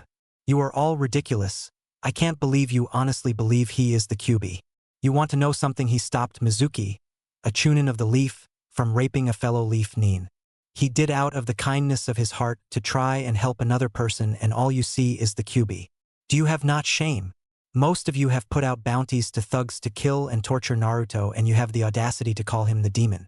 If I could just get all of you to Inoichi, I would get Inoichi to mind walk you, and anybody who ever hurt Naruto I would kill you with my bare hands. Sarutobi screamed after hearing a kill request for his adopted grandson.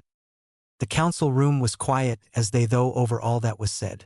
Many looked down in shame after hearing they wanted the blonde dead after he saved a woman from rape. Others looked on with indifference, still thinking he was the Kyuubi. Hokage-sama, how do you know that what he said was true? If you don't mind, I would like the woman he saved to come to this room and plead on Naruto's behalf. Danzo told Sarutobi. Sarutobi leaked out killing intent, causing many of the civilian council members to faint from the pressure. Fine, you fucking want here. I'll go get here. Don't blame me if she kills anybody who insults Naruto. She has grown fond of him ever since he saved her. Sarutobi told the room as he shunshined away. Why do I have the bad feeling this is going to bite me in the ass? Danzo said aloud. Many of the clan heads looked at him as if he was stupid. Maybe because you insulted the Hokage's adopted grandson and he finally snapped? Hayashi Hyuga told Danzo. Sarutobi shunshined back into the council room with a woman standing right next to him, and she didn't look happy. Danzo's face fell into shock. Oh shit! Was all Danzo managed to utter out. Sarutobi looked around the council room, smiling at the faces of shock. Well, it seems a lot of you know Kurenai-san. Kurenai, Danzo here would like to speak on Naruto's behalf. Sarutobi told Kurenai as he stepped back, feeling sorry for anybody who might insult Naruto with her here. Kurenai was a new jounin promoted only a couple weeks ago, but quickly built up a reputation for being a very angry person to anybody that talked bad about somebody she was friends with. Kurenai was known for casting genjutsu on people who insulted her friends or mainly friend, as she really only had Anko until Naruto showed up. Many of the people who insulted Anko found themselves in the insane asylum after having a genjutsu put on them that put them right in the middle of their worst fear. Danzo gulped as Kurenai strode forward, standing in the middle of the room looking very angry. Well, why was I called here? I was in the middle of meeting my new genin team. Kurenai asked the reason for her summons. Danzo looked around, seeing if anybody else wished to tell Kurenai for the reason she was called upon. Seeing none, he mentally shouted, "You fucking cowards!" Regaining his composure, Danzo began to speak. Well, Kurenai-san, it is about Naruto Uzumaki. Danzo told Kurenai. Kurenai instantly relaxed and her eyes seemed to soften as they held warmth instead of ice when she heard Naruto's name. What the hell is that about? Danzo mentally asked himself after witnessing Kurenai visibly softened after hearing Naruto's name. What about Naruto? Is he all right? Kurenai asked, worried her new friend was hurt. Yes, he is all right, all is fine. We were just wondering if you could tell us what happened when Naruto supposedly saved you for being raped. He assaulted a fellow Leaf Nin and we are trying to find his proper punishment. It would usually be death, but we don't have all the facts. Danzo told Kurenai. Kurenai's eyes went cold again. What do you want to know? Kurenai asked. Well, we have it reported that the boy attacked the Chunin without provocation and that you were engaging in activities with him willingly, Danzo explained. First off, Mizuki invited me to the academy to talk with me about my adopted little sister's progress. When I got there, he tried to get me to have sex with him. I said no, and he tried to force me. I got him to leave me alone, and as I was about to leave, he grabbed me by the neck and was about to punch me in the face when Naruto arrived. Naruto intercepted the punch and incapacitated Mizuki. Naruto was nothing but kind to me, Kurenai told the council members. A council member scoffed. Ha ha ha ha. The demon that's funny didn't know he could be nice. Probably saved you so he could rape you after. Kurenai turned on the man and started hand signs. Kurenai art. Shinigami's presence. Kurenai shouted. The man abruptly started to scream. Kurenai stood there laughing at the man's misfortune. That should teach you to never accuse Naruto again. He is never anything wrong from what I hear, but he always gets glares of hate whenever he is on the street. It's not like it's hard to notice. Everybody glares at him. Hell, even some of the jounin I know talk badly about Naruto. I'm sick of a poor guy who has never done anything wrong being glared at so hatefully. Hell, I didn't even know Naruto, but he still saved me from Mizuki. He even had the consideration to give me the option to look away when he dislocated Mizuki's shoulders. Kurenai stated, looked angrily at everybody in the council room. Why don't you shut the hell up? He's the fucking QB, you dumb bitch. That's why everybody hates him. He has the fucking QB sealed in him. So that makes him the QB. A civilian council member screamed, angry that this woman was sticking up for the demon. Kurenai stood there shocked at what she heard. Before she could respond, Sarutobi was over to the man's seat with a kunai at his throat. Boo! Sarutobi screamed. For Umbu appeared. Yes, Hokage-sama, they said in unison. You are to take this piece of trash and tell Ibiki that they revealed Naruto's secret. Ibiki will know just what to do. Sarutobi told the Umbu with a sadistic grin on his face. The grin caused the Umbu to shiver and feel bad for the man, while the man had literally shit himself. One of the Umbu cringed up his nose. Ah! Guys, I think this shit himself. One of the Umbu stated. Everybody in the room started to smell the horrific smell and started to gag.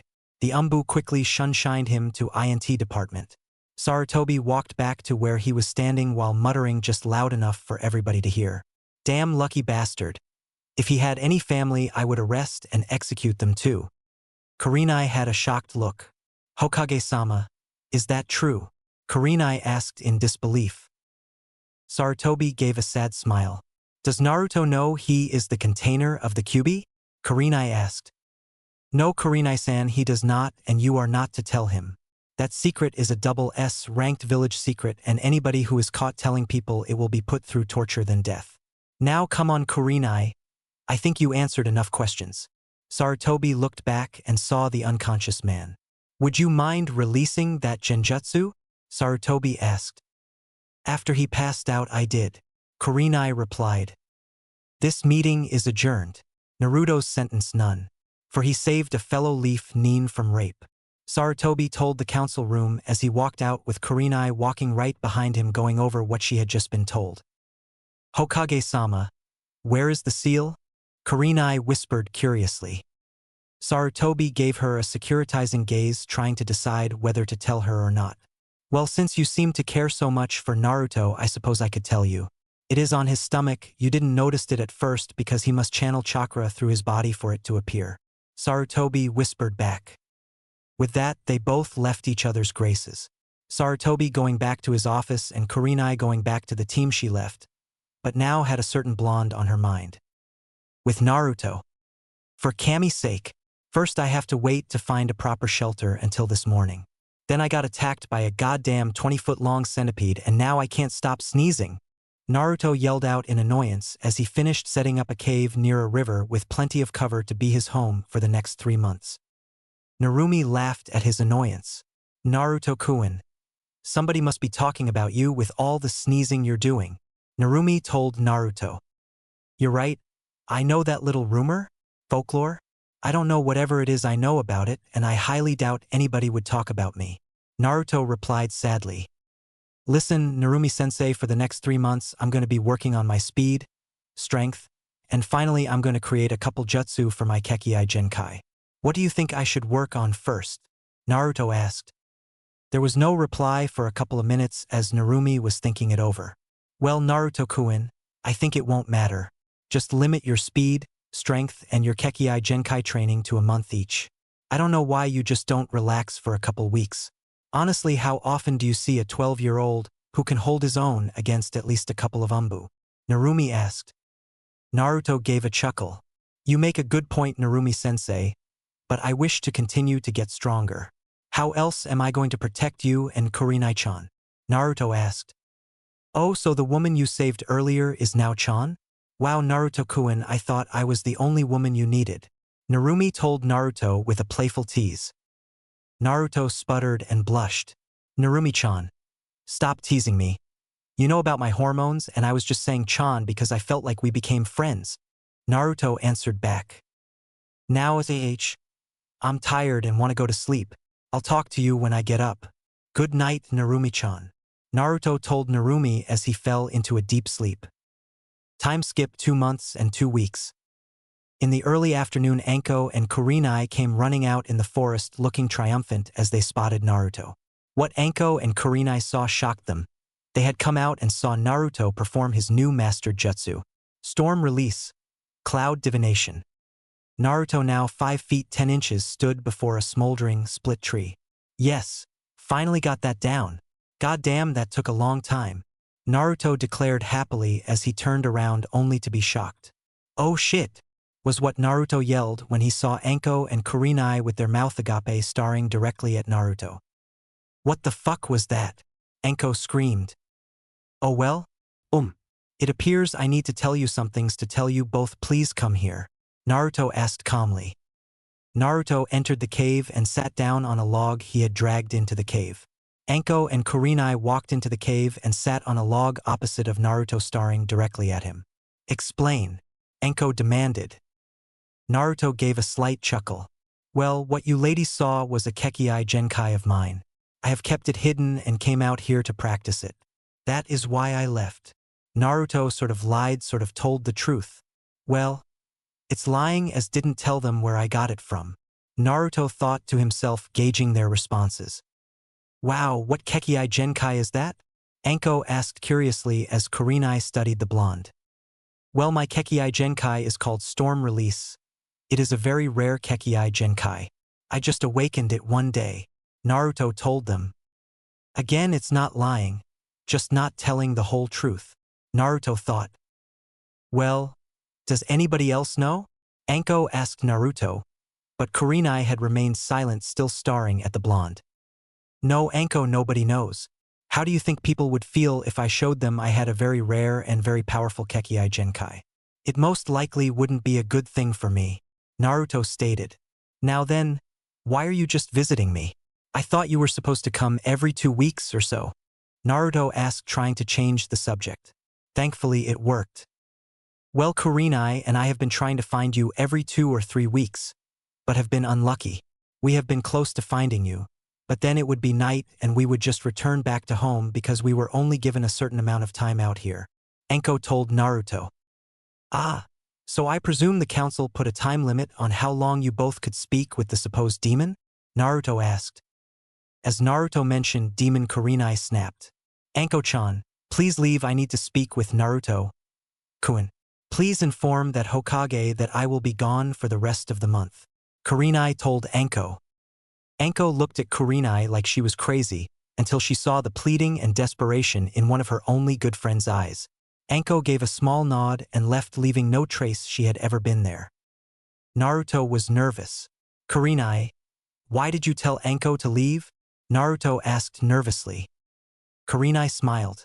Naruto-kun, please take off your shirt, I would like to see something, Kurenai asked softly with some soft tears rolling out of her beautiful red eyes. Kurenai, why are you crying? Naruto asked, sad to see one of his only friends crying. Kurenai wiped her eyes and gave a sad smile. I'm sorry, Naruto-kun. I was just thinking about something somebody told me. Now please take off your shirt, Kurenai asked just as softly as the first time. Naruto didn't argue as he figured it was for the best. Kurenai slightly blushed at seeing Naruto with his shirt off again. Such a hot body. Bad Kurenai, he's only 12, maybe 13 bad. Kurenai scolded herself. Naruto smiled as he saw her blush. Kurenai, what did you want to see? Naruto asked nervously. Kurenai gave a soft smile which quickly turned into a frown as she noticed what she failed to notice the first time she saw him without his shirt. He has so many scars, ranging from things that seemed to plunge into him deeply and others that traveled just a few inches. Kurenai thought to herself. Kurenai was going to ask how he got all of the scars until she looked down at Naruto's stomach. Enneru, Naruto-kun, can you channel some chakra please? Kurenai asked hesitantly. Naruto shook his head and placed his shirt back on. I'm sorry, Kurenai, but if you want to see the seal just to validate that I have the QB inside of me, I would much rather just tell you. I do have the QB sealed inside of me. I understand if you want to run and never speak to me again. It won't bother me as I have had it happen to me plenty of times when I was much younger, Naruto told Kurenai sadly. Kurenai shook her head. No, Naruto-kun, I'm not leaving. What kind of friend would I be if I just left you because you held such a horrible burden on yourself? It's not that you're the QB, you didn't kill all of those people, Kurenai told Naruto with a smile. Naruto looked up with a couple tears freely coming out of his eyes. Kurenai-chan. Kurenai gave a soft smile at the chan on the end of her name. I feel like I'm going to have to explain a lot to you, but for now we should just get to know each other better, Naruto stated as Kurenai gave him a blank look asking what he was talking about. Kurenai-chan, as I said, I'll explain everything to you later. For now, like I said, let's just get to know each other better, Naruto told Kurenai. Kurenai nodded. Well, I'm Kurenai Yuhi. I grew up here in Konoha with my mom and dad. I hate sexist people who think males are better than females. I'm a new jounin just promoted a couple of weeks ago. I specialize in genjutsu and I have a nickname, I'm the Ice Queen. Kurenai told Naruto with disdain. Naruto shook his head. How could such a beautiful woman such as yourself be an Ice Queen? They're just jealous they aren't dating you. I feel envious of the guy who is lucky enough to be with you, Naruto said with a smile, hoping to lighten the mood. Kurenai blushed at his compliment. Get control of yourself. You're blushing like a schoolgirl, Kurenai screamed to herself. Well, the truth is, I'm called the Ice Queen because I refuse so many dates and I don't have a boyfriend. I have never really had a guy friend or even boyfriend for that matter that I could talk to, Kurenai explained. What? You have never had a boyfriend? Somebody with your looks and your personality? They either must be crazy or you must be looking for that special guy, Naruto stated with wisdom beyond his 12-year-old life. Very mature, very handsome, nice body, honest, sweet, caring. Damn it, Kurenai. Bad, stop thinking of Naruto-kun like that. Kurenai scolded herself once again. Kurenai, while blushing wildly, responded. Thank you for your compliments, and I guess you're right, I am looking for the right guy. I just don't want to get heartbroken, Kurenai said softly.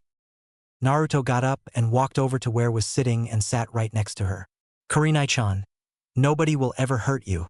I will make sure of that because if you do date a guy anytime soon I get to meet and I get to approve him, Naruto said with a smile.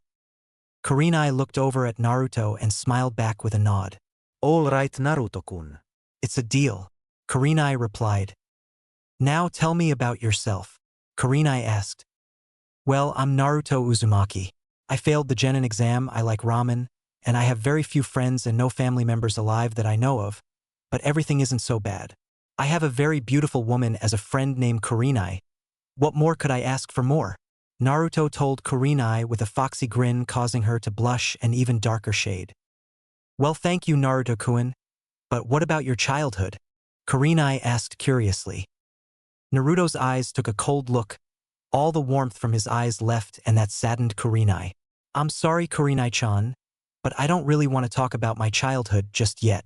Maybe later, Naruto said as his eyes returned to normal.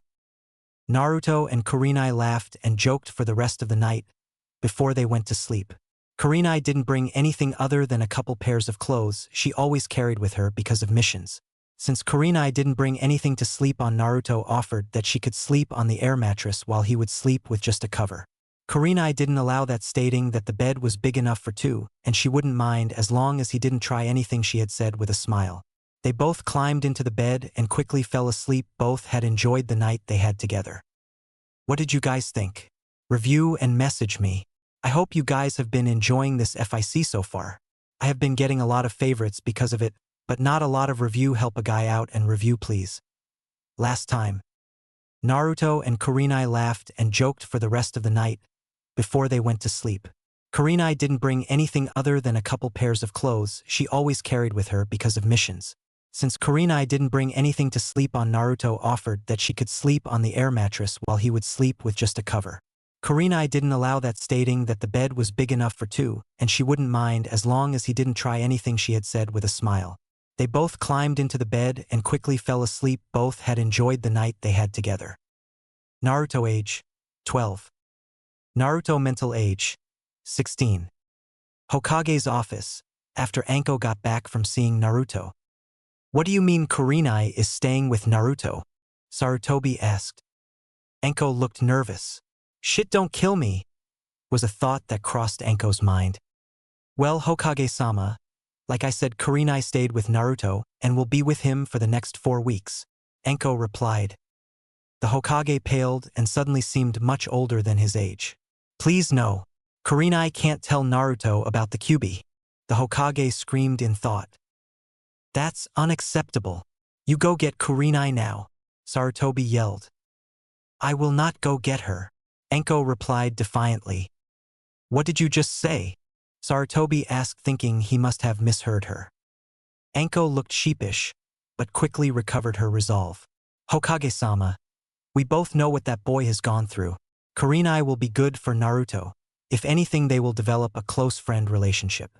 Tell me that won't be good for Naruto? He has a hard enough time bonding with people. Kurenai will help him. Just give her 4 weeks. I'll even take up Genin team. Anko stated with a grimace at the end. The Hokage was taken aback. It's true. Naruto doesn't seem to have a lot of social skills. He also seems to be holding in a lot of secrets and hurt. Maybe Kurenai will help. Sarutobi thought to himself. Very well, Anko. I will allow Kurenai to stay with Naruto for 3 to 4 weeks, depending on when Naruto gets back. You, Anko, will begin immediately as the replacement sensei for Kurenai. You will train them seriously and be on time, or I will have Kurenai retrieved and you will be doing D-rank missions for 4 months. Understood. Sarutobi asked with a gaze that said, Don't cross me. I'll make your life living hell. Anko shivered. D-ranks. Fucking hate them. Anko screamed in thought. Yes, Lord Hokage. Anko spoke and left. Oh, Anko, be at Training Ground 8. There you will meet your team. Sarutobi said with a laugh. Those genin are in for a very rough 4 weeks. Sarutobi thought as he watched Anko walk out of the Hokage's office. Present time, morning after Kurenai and Naruto fell asleep. Naruto awoke, but kept his eyes closed. After one of the most fun nights he ever had, Naruto had an amazing night's sleep. So warm, Naruto thought as he tried to stretch his arms. Why can't I move my arms? Naruto asked himself in thought. Opening his eyes, he saw a head of hair, beautiful black hair that smelled oddly like a flower pasture, full of wonderful smells that just screamed beauty. Oh no, it's Kurenai-chan. She's going to think I'm a perv. Naruto thought, worried of Kurenai's reaction if she woke up to them in this position. Naruto was pressed up right against Kurenai, their bodies meeting and seemingly melting into each other. Naruto tried to move his arms again only to realize his bottom arms was underneath Kurenai, while his other arm was wrapped around Kurenai's waist with Kurenai gripping his arm. Shit, what am I going to do? Naruto thought to himself. Just as Naruto was about to try another tactic, he felt Kurenai release his arm wrapped around her waist. Naruto, slowly pulling his arm back, felt Kurenai try to snuggle closer into his body, only exciting his already excited member. Damn, Morning Wood. Narumi-chan. You and Rikuta-sensei screwed up my body so much. I'm 12 physically going on 17 mentally. Naruto screamed in thought with frustration.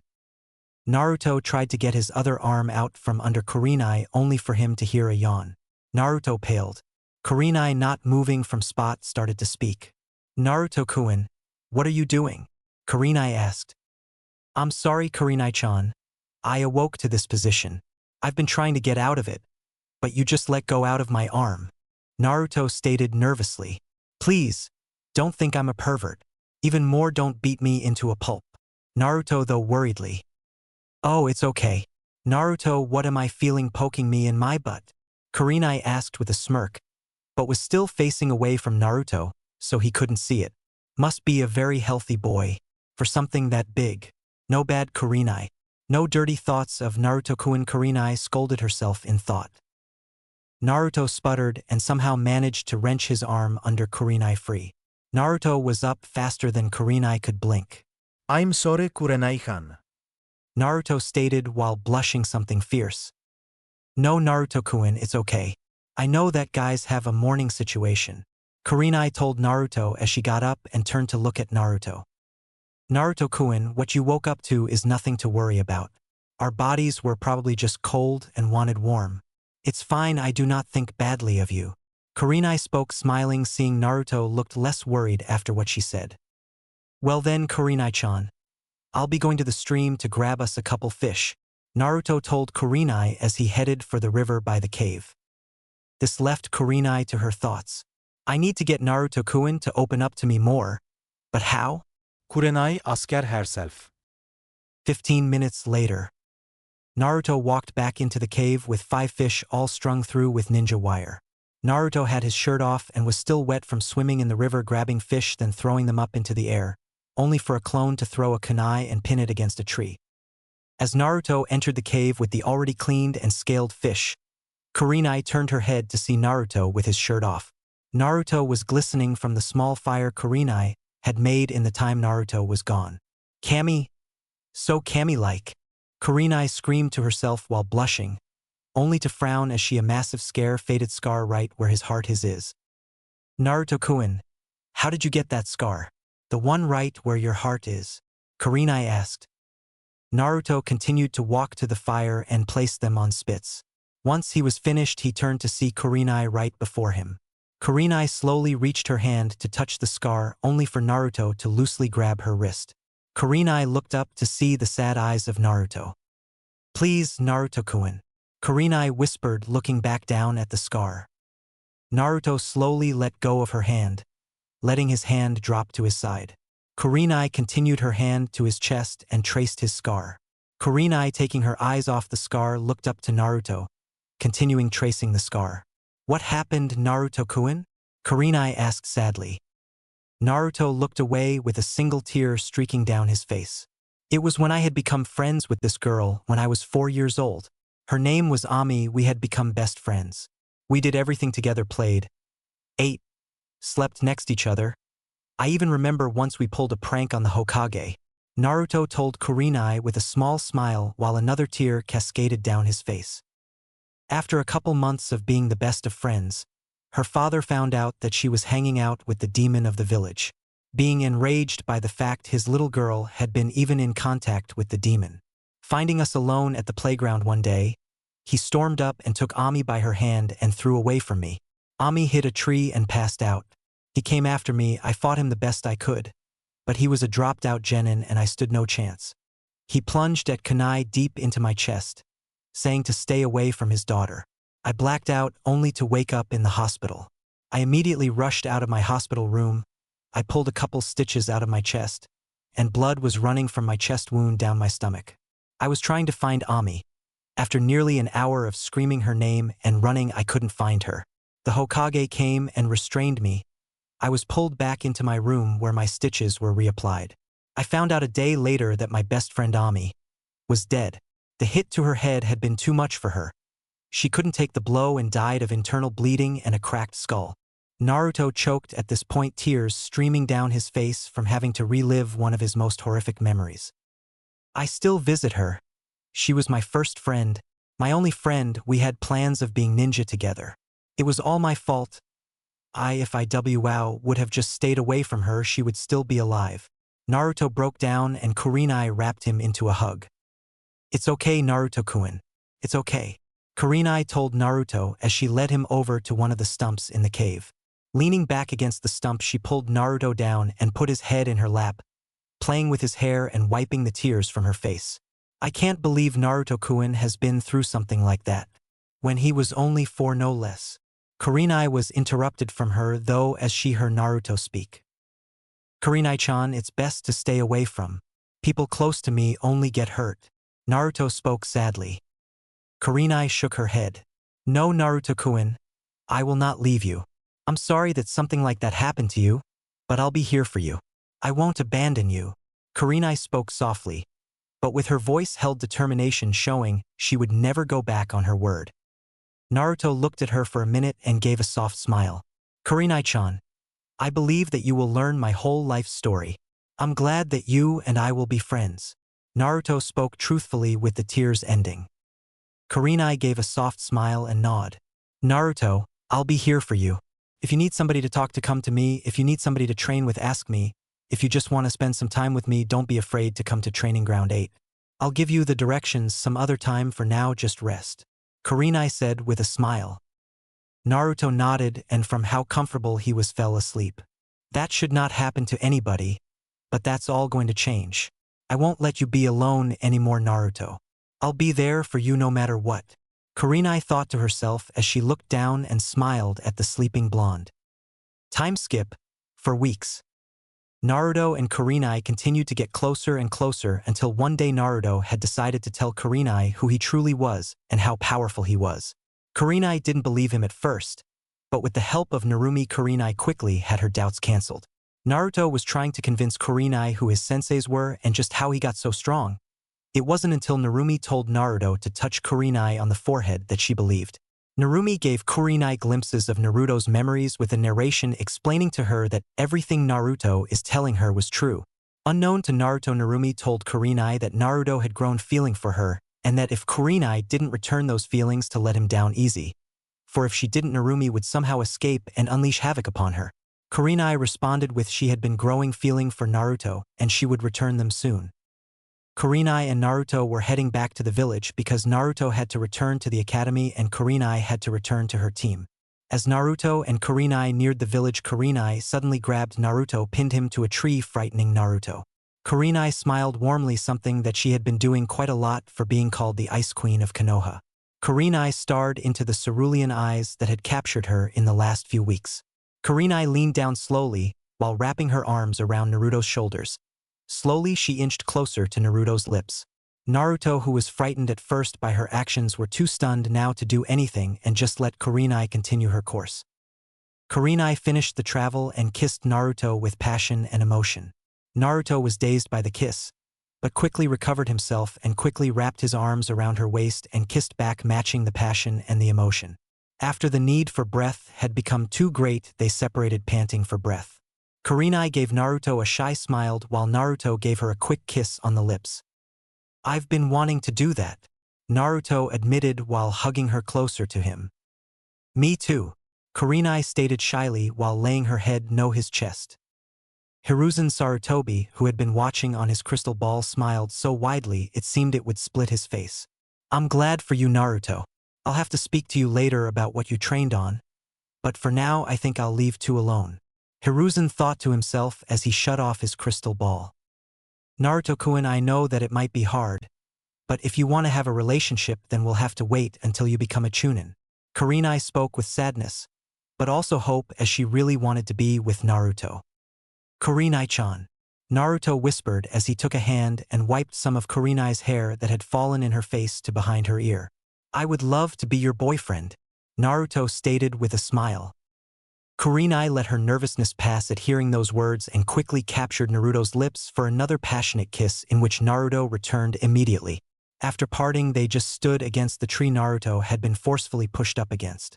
"Kurenai-chan, why do we have to wait until I'm a chunin? Are you embarrassed of me?" Naruto asked, mock pouting. Kurenai looked up, afraid she had offended or hurt the boy no man that she had grown so fond of in the past weeks. Seeing that he was only kidding, slapped his shoulder playfully, which got a smile out of them both. "Well, Naruto-kun, seeing as how you're still only an academy student, I could technically be put in jail for having a relationship with a minor. Kurenai-chan, we haven't done anything intimate yet," Naruto whispered in her ear with a foxy grin. Kurenai blushed and once again slapped his shoulder a bit more forcefully. "Pervert. You're lucky I like you so much. I know, but even so it could still be very bad. Then when you're a genin it would make a lot of noise and we would more than likely be forced to split," Kurenai said with frown. "But as a chunin we won't have to hide our relationship. This sucks, I know, but I would rather us not split up because of annoyances. I'm sorry we have to wait to make it public, but please, you must understand, don't be mad." Kurenai spoke softly while looking at the ground. Naruto smiled and lifted her head. "First off, Kurenai-chan, don't ever think I'm mad at you. Secondly, I understand perfectly. Thirdly, can we still make public if I become a jounin? I mean, you did say chunin. Just have to be clear," Naruto asked with a smile. Kurenai smiled. "Naruto-kun, of course it counts," Kurenai replied with a quick kiss. "Good. But we really need to get going, Kurenai-chan. I need to head to the academy and your team was informed of your return," Naruto stated. Kurenai nodded and reluctantly let go of Naruto, releasing her pin on him. Fine, Naruto-kun. Naruto smiled. "Watch this," Naruto spoke as he grabbed Kurenai, held by her waist and activated his jujitsu. They were gone and standing in the Hokage office. Kurenai was shocked. Kurenai spluttered, while the Hokage looked up from his paper and saw Naruto with his hands around Kurenai's waist with a smile and a shocked face spoke. "So, Naruto-kun, you and Kurenai? Must say that I'm kind of surprised. I saw you guys kiss through this, but didn't expect you to be so public with the relationship," Sarutobi asked them while he lifted the crystal ball up. Naruto quickly deactivated his jujitsu, not wishing to get caught with one of the most powerful and rare jujitsu in the world. Gigi, don't spy on me, pervert, Naruto stated with his eye twitching at hearing his Gigi had seen them kiss. Kurenai blushed, but still was shocked from what just happened. Naruto-kun, what just happened? Kurenai asked. Yes, Naruto. How did you make it in my office without me noticing? Sarutobi asked. Naruto smiled at Kurenai and quickly flashed his jujitsu. Kurenai understood immediately, but was still shocked, while Naruto looked at Sarutobi and spoke. Well, Gigi, you see, it's a secret, he answered with a smile. I'll tell you about my training later. Right now I have to get to the academy. Naruto continued. Oh no you don't. I had Anko pick up some clothes for you, you're coming with me. Kurenai demanded as she shunshined to her house. Naruto and Kurenai appeared in Kurenai's living room. Kurenai pushed Naruto down on a couch and told him to stay. Kurenai went to her room and grabbed a pair of clothes that would flatter Naruto. Rushing back to the living room, she handed him a black muscle shirt with a red Uzumaki symbol on it and a red nine-tailed fox on his side. Kurenai then handed him dark gray pants that had black lines on the sides coming from his ankle to his hip. Kurenai then handed him a pair of boxers and new ninja sandals. They were black. Naruto accepted the gifts and gave Kurenai a quick kiss. You don't have to act the part of the village idiot anymore, Naruto-kun, Kurenai stated with a smile. Naruto quickly ditched his jacket and his undershirt, which was replaced with his new black muscle shirt. Kurenai left the living room to allow Naruto to quickly change. Naruto shed his sandals, pants, and underwear, quickly replacing them all with the gifts Kurenai had gotten for Naruto. Naruto snuck into the kitchen where he quickly turned Kurenai and gave her a deep kiss. Thanks, Kurenai-chan, Naruto said with a smile as he noticed Kurenai looked a little dazed. Kurenai regained her composure. You're welcome, Naruto-kun. I have some more clothes for you, but hurry up and head to the academy. It should be interesting this year, Kurenai stated with a huge smile. Naruto returned the smile and gave Kurenai another quick kiss. See ya, Kurenai-chan, Naruto said. Naruto stepped back and shunshined to an academy bathroom. Chapter 6. Graduation for real. Last time. Naruto returned the smile and gave Kurenai another quick kiss. See ya, Kurenai-chan, Naruto said. Naruto stepped back and shunshined to an academy bathroom. This year should definitely be interesting, Naruto spoke to himself. Naruto walked out of the bathroom and looked out down both ends of the hall. I can't believe I have to do this again, Naruto spoke to himself while sighing. Might as well get over it. Not like I can do anything about it now, Naruto thought to himself. Naruto walked down the hall that led to his classroom. Reaching the classroom, Naruto took a deep breath. Entering the room, he could see about 30 kids in the class, instantly recognizing Hanabi and Konohamaru. Naruto walked over to Iruka to say hello. What's up, Iruka-sensei? Naruto asked. Iruka turned around smiling as he heard the voice of a child he had high hopes for. Naruto, how have you been? Iruka asked as he took in Naruto's new appearance. The class stopped their conversations and looked down to see a boy talking to their sensei. Hey, Iruka-sensei, who is that? A girl with carrot orange hair asked. Well, Moegi, this is Naruto. He'll be with us this year, Iruka replied. Ha ha ha, that's that kid who couldn't even pass the exams. A random boy laughed out. The class erupted into laughter besides Konohamaru, Hanabi, and Iruka. Naruto remained stoically quiet, waiting for the class to stop laughing. The kids, seeing no reaction, stopped, wondering what was up with this kid. Naruto slowly walked to the very back of the room, where he proceeded to sit down at a desk located near no one and fell asleep. Iruka sighed. Yap, going to be a long year for you, Naruto, Iruka thought to himself. Iruka started roll call while checking anybody he knew was there off. Konohamaru and Hanabi, who had been sitting next to each other, looked back at the blonde. I wonder what's up with him. I definitely don't feel like he could fail, unless he wanted to. Konohamaru whispered to Hanabi, to which she nodded in agreement. Doesn't matter. I'll beat him and show him who is the best in this class. Hanabi whispered back, to which Konohamaru rolled his eyes. Yeah, sure you are. What happened to me? I thought we were rivals, because as I recall you haven't really beaten me in anything. Konohamaru whispered with a chuckle. Hanabi stayed quiet, just looking at Naruto. Irika had finished the roll call. Alright class, this is a question for your opinion. There is no right or wrong answer. I want you all to answer it truthfully.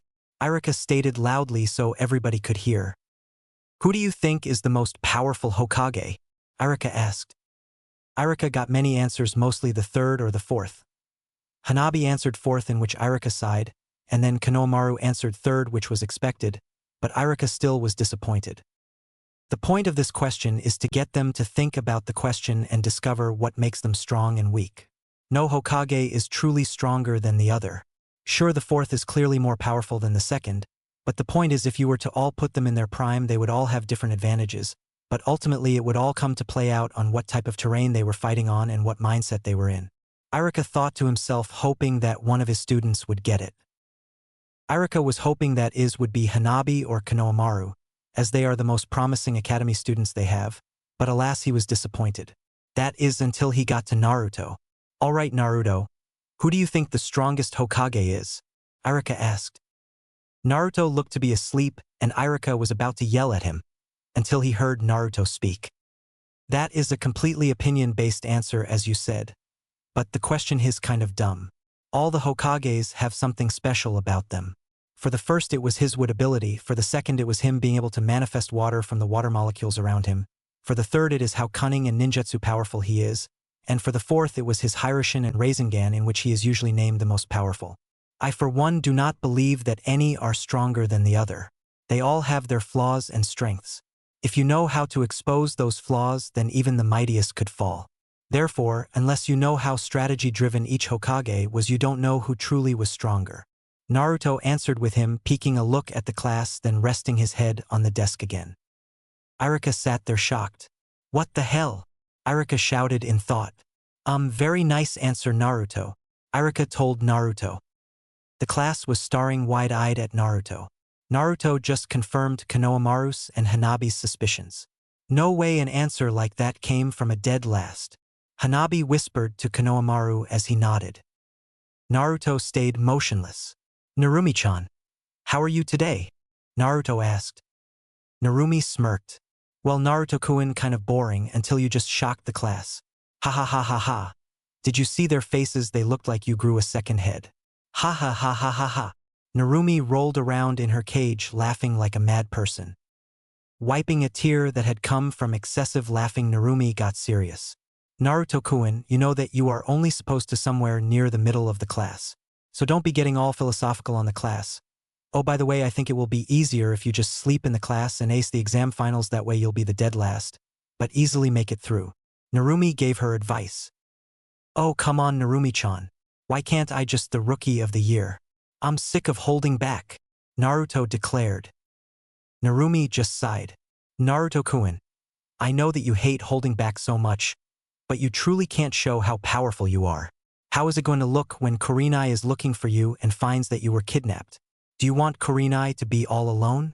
Plus, you may be able to take 3, maybe 4 Umbu by yourself, but you can't take 10, and I'm positive that if you suddenly shot up to Rookie of the Year, you will draw a lot of attention. Some good, some bad, Naruma pointed out. Naruto was saddened by the thought of Kurenai being alone. Okay, Narumi-chan, I'll be dead last again. That was below the belt thought, using my feelings for Kurenai-chan against me. Naruto replied. Sorry, Naruto-kun, but you need to realize that people see you as the QB. They're afraid of you, and if you suddenly become the strongest academy student, I just have a feeling that you might have a lot of people after you. For your death or for the power of the QB. Sorry, I put so much strain on your life, Naruto-kun. Narumi stated sadly. No need to worry about it, Narumi-chan. All I have to do is act like a dobe, and then I get to have some fun being a genin. Won't be too hard. Naruto replied. Narumi-chan. I'm going to sleep, so if you wish to speak with me, call me into my mindscape, Naruto told Narumi. Naruto promptly fell asleep thinking, this is going to be a boring year. Time skip 1 year. Naruto-kun. Get up, you need to go to school. Kurenai told Naruto while sitting on their bed. Naruto lazily got up and wiped his eyes, removing the sleep from them. Good morning, Kurenai-chan. Naruto replied as he got off the bed. Looking around, Naruto was confused about why he was even here. Kurenai-chan, why am I here? I thought you wanted to get us on the down low until I reach Chunin in rank. Naruto asked. Well, Naruto-kun, we were sparring and I sort of put you under a genjutsu. Kurenai explained while she looked down at her feet. Naruto began trying to recall the activities of yesterday. All right, I remember eating ramen, training, sparring, and then, you made me see you naked, Naruto yelled out. Kurenai blushed, but nodded her head. Hey, it's not my fault you're such a closet pervert. All I did was the genjutsu and you flew back from a nosebleed and hit your head on a tree. Kurenai explained. I'm not a closet pervert. Anybody who sees a beautiful woman like you would get a nosebleed, Naruto stated. Naruto-kun, that was cheesy but thanks for the compliment, Kurenai stated. Naruto sheepishly rubbed the back of his head. Kurenai-chan, that was so not cool. We haven't gone farther than making out and you show me that. Not even fair, Naruto told Kurenai while pouting. Oh, be quiet, Naruto-kun, Kurenai replied. Naruto continued to pout, but got up and gave Kurenai a kiss. Bye, Kurenai-chan. Thanks for taking me back to your place, Naruto stated. No problem, Naruto-kun, Kurenai replied. Naruto left house with his shirt off. Oh, this could be a bad image. What if somebody sees me leaving Kurenai-chan's house with my shirt off? Naruto asked himself in thought. Figuring out the only outcomes would more than likely be bad, he shunshined back to his apartment.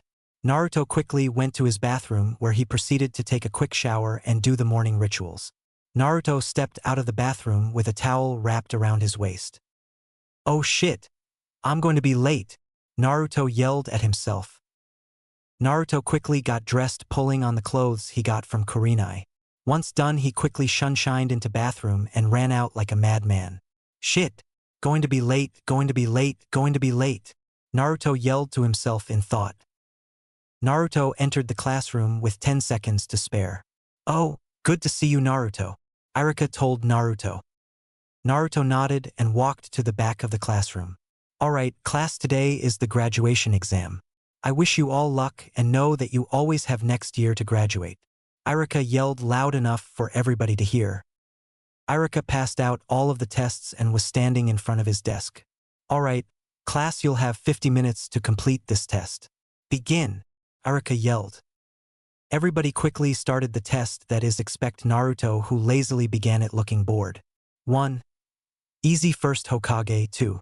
Ha ha ha, wow, super easy the QB, Naruto thought to himself.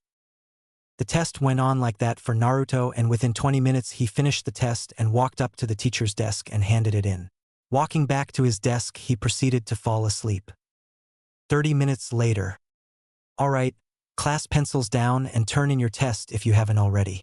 I want everybody to head outside for the accuracy exam, Irika yelled out. Everybody headed outside hoping to do alright. Once everybody was situated, Irika started to call out contestants, or tried to. Alright, first up is. Wait, Irika-sensei, would it be alright if I went first? I want to be able to go to sleep soon.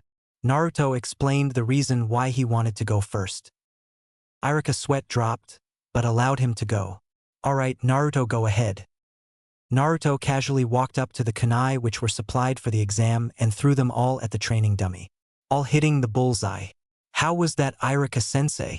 Naruto asked as he grabbed the shuriken and whipped them, embedding them within another training dummy in the bullseye. Naruto casually walked back to the tree he had been sleeping under last year and sat down. Irika was shocked, as was the rest of the class. Naruto, perfect score. Nobody has done that since Itachi Uchiha, Irika stated while having his jaw to the ground. Naruto shrugged and fell asleep. 30 minutes later.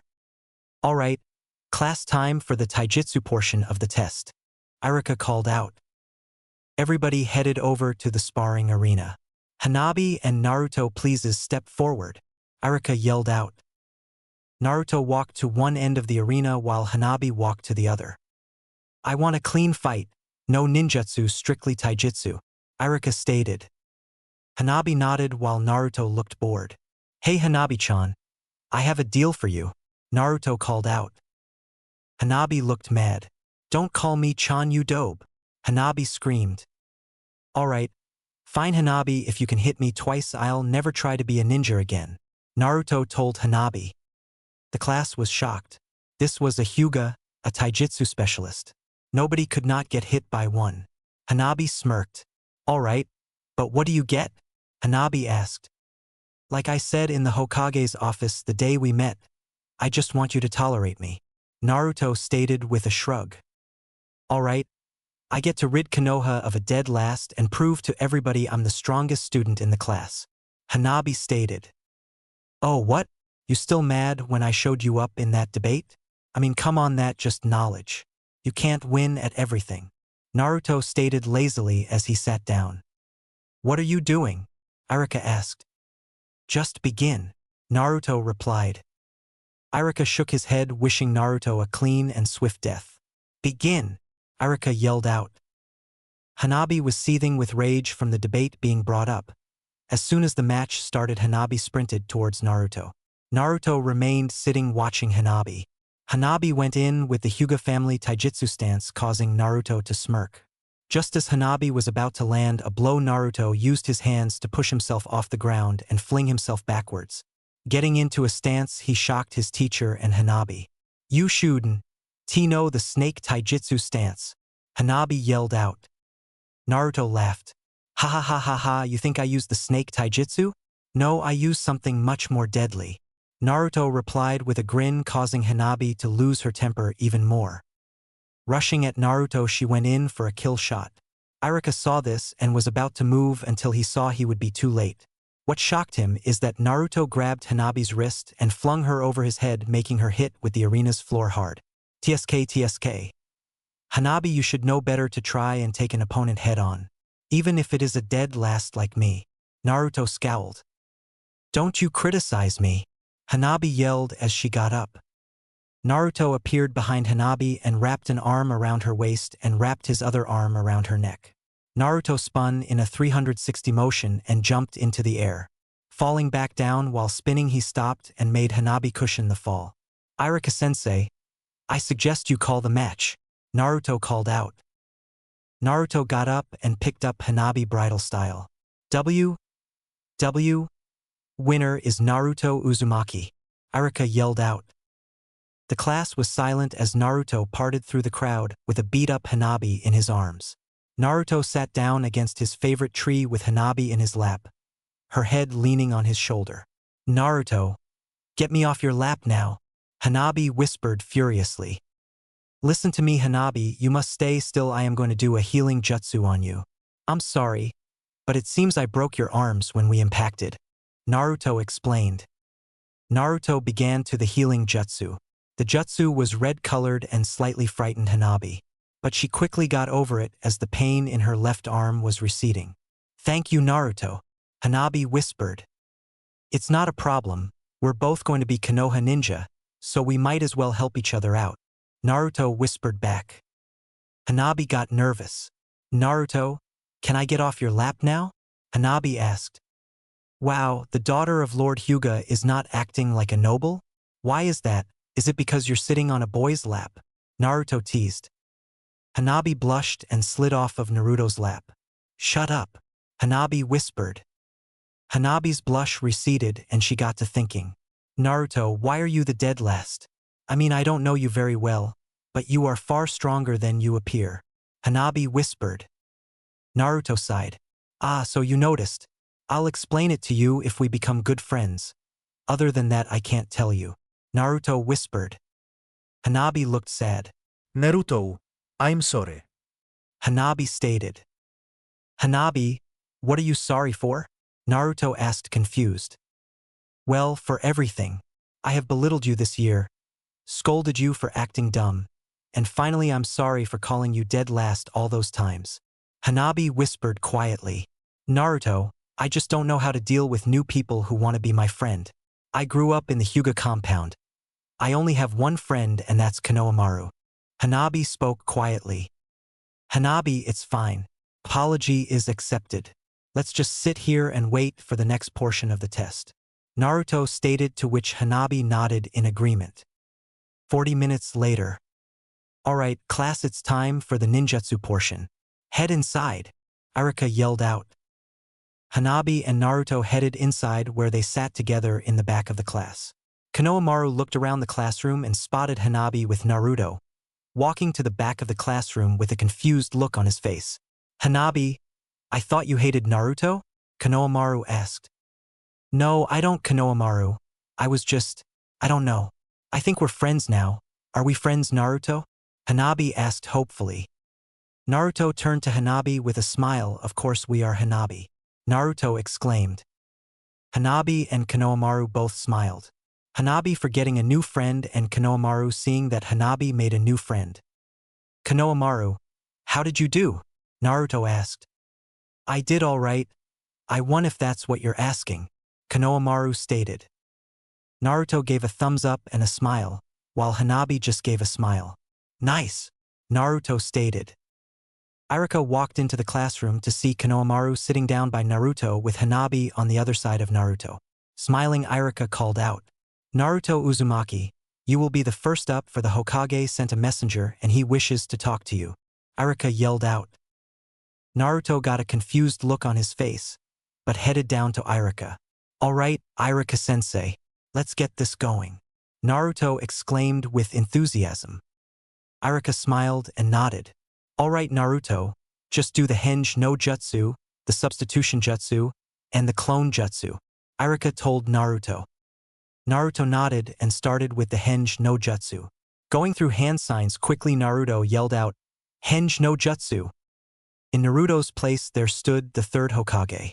Good, Naruto, Arika encouraged. Naruto released the Henge and immediately started on the substitution jutsu. Going through hand signs. Substitution jutsu. In Naruto's place stood the third Hokage, giggling perversely with an orange book in his hand. Arika's sweat dropped. Hokage-sama.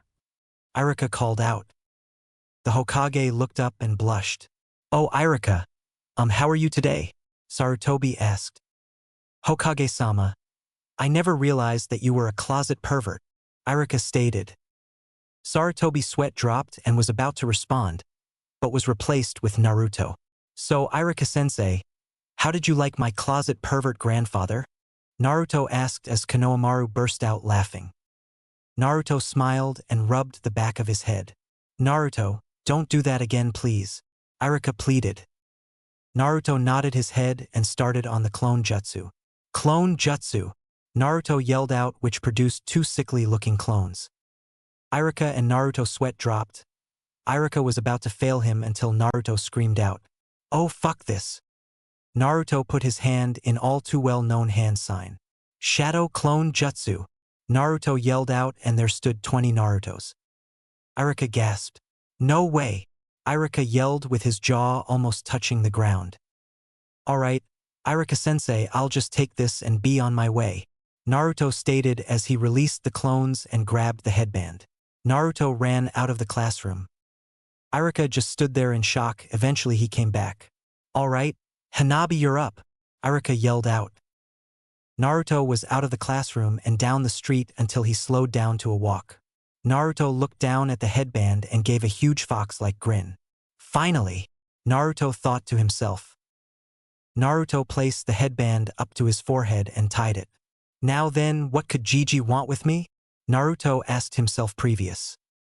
Naruto was out of the classroom and down the street until he slowed down to a walk. Naruto looked down at the headband and gave a huge fox-like grin. Finally, Naruto thought to himself.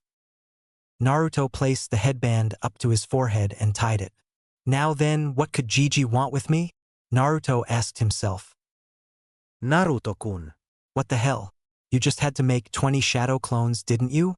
God, I swear, if you keep that up, somebody's going to send an assassination team after you. Narumi scolded. Naruto nodded sheepishly. Sorry, Narumi-chan, Naruto replied. Walking down the street heading towards the Hokage's office, Naruto just couldn't help but wonder what awaited him. In the Hokage's office. Naruto, how the hell did you fail your previous exam and then pass this one with better than a perfect grade? A shocked Hiruzen Sarutobi asked. Well, Gigi, the answer is simple. The first time I tried to fail.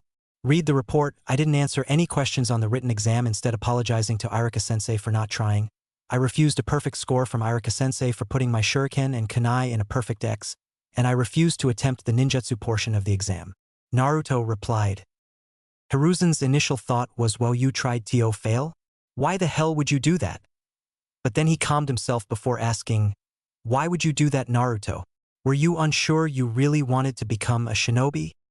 Hey, Narumi-chan, do you think I could tell him the truth? Naruto thought to the fox girl. It's up to you, Naruto-kun, but be careful what you say. Your Gigi loves you, but because of it he may not take kindly to you interacting with me. Narumi replied. Naruto quickly made a seal on a piece of paper which he had pulled out of one of the many pockets in his jacket and stuck it on the door. He then used the Rinnegan to check for other forms of surveillance before finally returning to his seat across from Sarutobi and saying, I need you to promise me that nothing I say will leave this room. What do you mean? You are almost scaring me, Naruto, the stunned Hokage asked. I need to hear that promise before I continue, Naruto said in a cold, flat voice that sent shivers down Hiruzen's spine. Okay. Nothing you say will leave this room without your permission. Now tell me, Naruto, what in the name of Kami is going on? I trained under Hagamoro Otsutsuki in my mindscape for the first year of the academy, Naruto explained. Stammering Sarutobi said, the sage of the seven paths? Yes, apparently I am his descendant, and through the Rinnegan he was able to teach me. I learned wood and lightning styles as well as sage fist style taijutsu, the young ninja answered. After a few minutes Sarutobi composed himself to realize, you still haven't answered my question, Naruto. Why did you fail intentionally? Well, because Hagamoro-sensei told me to. He said that there were 2 people in this year that would influence me. Naruto replied. I guess that is a pretty good reason, Naruto. The Sandaime said with a slight laugh, you can go now. Well played, Naruto-kun. When you get home I have something to talk to you about. Narumi praised. Well, you're sealed inside me so it can't be ramen, Naruto thought jokingly. Maybe afterward, this is important, Narumi replied. Fine, I'll head home, Naruto replied defeated. Naruto dropped any thought of restraint and sprinted towards home at full speed. When he got there he lay down on his bed and closed his eyes, entering the realm of his mind. In Mindscape. When Naruto entered his Mindscape, he was immediately bowled over by a large mass of warm orange fur. Narumi-chan, can't breathe. Naruto managed to gasp out and the fox girl smothered him. After a minute Narumi released the boy and helped him to his feet before staring silently into his eyes. What was the important thing you had to tell me? Naruto asked. I have wanted to tell you for so long. I love you, Naruto. Ever since I was sealed in you as I watched you grow as a boy, enduring hell but never stopping caring for your tormentors. All you ever wanted was to be accepted and treated like a normal person, but when they looked at you all they saw was me and they hated you for it. I am so deeply in love with you, Naruto, but I don't deserve you. You deserve someone like you, who you can be with you and support you, and Narumi confessed, tears flowing freely from her amber eyes by the end. In an instant Naruto knew it was true. She had always been there for him when no one else was. They had been through everything together. When he didn't have the strength to carry on she was there giving him hers.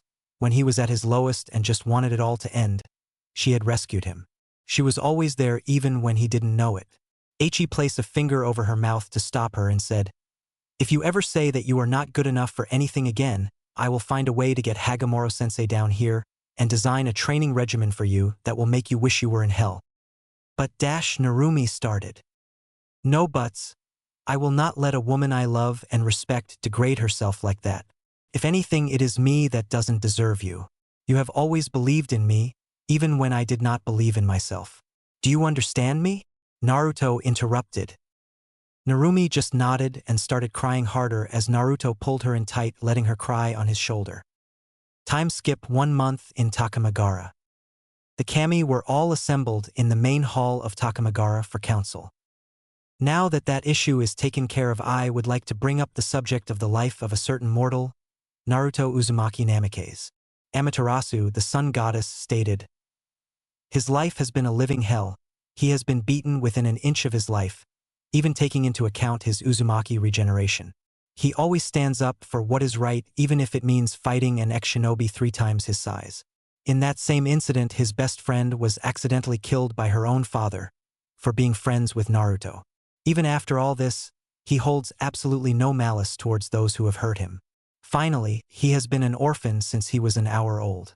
His parents died in order to save the same village which has persecuted him.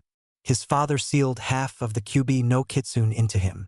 She has since become one of his only friends, and it has since come to our attention that she was under the control of one Obito Uchiha in the guise of Madara Uchiha.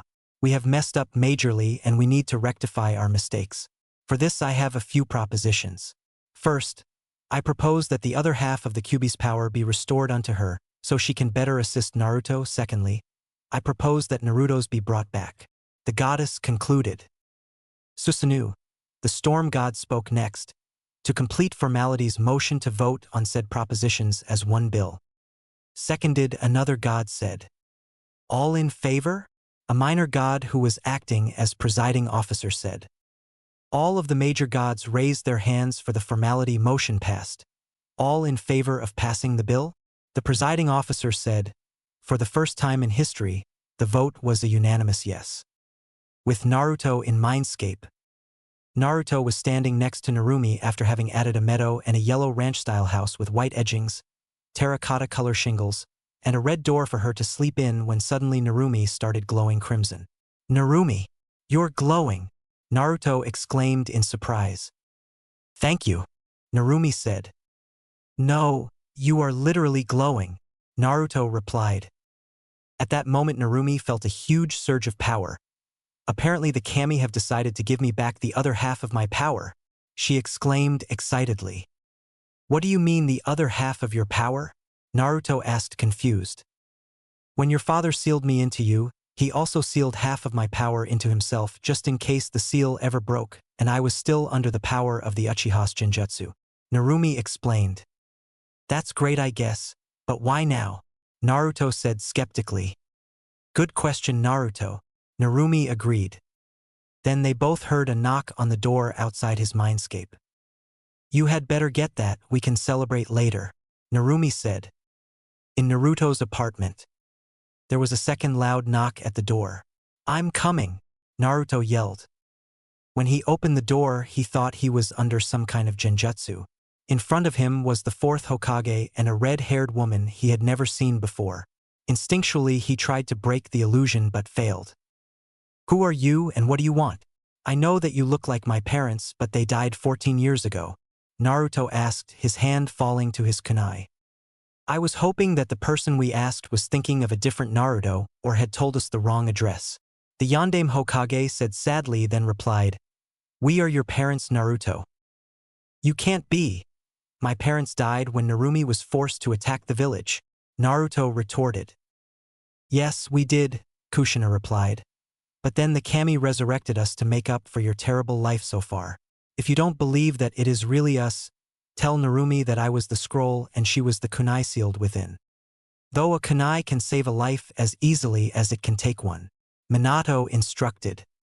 It's them, Naruto, that is how they would test each other, Narumi said in complete shock. Naruto got a look in his eyes that both Minato and Kushina recognized as mischievous. I know a great way to surprise Hiruzen. Hiruzen? As in Hiruzen Sarutobi? The Sandaime Hokage? The Yondaime asked. Same one, and he is still Hokage. He took over after you two died and just never stepped down, Naruto answered. So, what's the plan? Kushina asked. Hokage's office. Hiruzen was reading Aragon by Christopher Paolini after losing a bet with Naruto that the boy couldn't think of a new use for Kagebunshin no Jutsu. He came up with faster training and any official's arch-nemesis paperwork. Then his surrogate grandson burst through the door. Hey Gigi! Naruto exclaimed. Hello Naruto. Thanks to shadow clones, I'm all caught up on my paperwork, so I am able to read Aragon, Sarutobi stated. That's great, but I have even better news, Naruto replied. And what would that be? The Hokage asked. You're out of a job, the genin answered. How? And how is that good? The shocked Kage asked. Then the door opened to reveal Minato and Kushina. Because we're back, Minato said. Sarutobi fainted and all the clones dispelled from shock. After a few minutes, the Sandaime started to regain consciousness. Oh, that was a weird dream.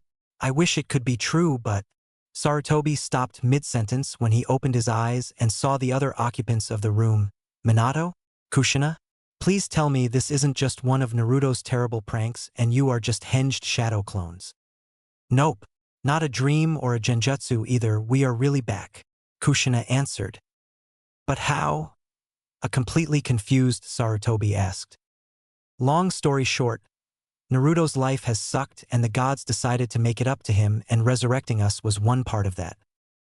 Time skip Naruto's 14th birthday 0600 hours. Mental age 19.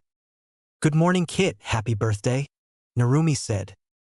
Happy anniversary of our meeting, Narumi-kun. I have a present to both of us. And what would that be? Narumi said in a sultry tone. Nothing like that. I will show you when I get in there. Mindscape. When Naruto got into his mindscape, he immediately put a blindfold onto Narumi, then set to work adding the kanjis for door, bridge, and river among others to the seal. When he was finished, Naruto removed the blindfold. Narumi was speechless. There was now a mountain range in the distance with a forest at the base and a river cutting through the lush hilly meadow. This isn't even the best part, Naruto said. They walked through the house to the back where there was now a door. Where does the door lead? Narumi asked. Get some clothes on then go through it to find out, Naruto replied. A few minutes later Narumi came down the stairs with a simple black silk kimono on. She went through the door and saw that she was in Naruto's room of the Hokage mansion. How? Was all Narumi could say. I modified the seal with help from Dad, Naruto answered. Who knows? Narumi inquired. Only you and I, Naruto replied. But you just said that your dad helped you with the seal? Narumi countered. He did. He told me how to add a chakra door to a seal for a new type of kunai tag I am working on, Naruto revealed. Let's show them, the vixen said in a mischievous tone. In Hokage's office. Naruto entered the room to see his father's clones hard at work while the real Minato was talking with Kushina about something on his desk. Hey, Mom and Dad, there's someone I want to introduce you to, Naruto announced as Narumi stepped in. This is Narumi. Hearing the name, both looked up and Minato said, Naruto, dispel the clone. There's no way Narumi escaped the seal without us knowing. Narumi then spoke up, Kushina, do you remember the conversation we had on the way back from Kumo? Ask me anything about that conversation. Kushina thought for a moment before challenging. How fast did you say you could have taken out that group on Ninja if I had let you? Without a second's hesitation, Narumi replied 3.5274 seconds. An extra second if any had a bloodline. Exactly. How? That is at least a double S rank seal? How did you break it, Naruto? Kushina stammered in shock. I didn't, I just modified it to allow to appear outside. A small part of her power stays sealed inside me at all times as a type of tether, so I can pull her back in at any time if I need to for any reason. Naruto explained.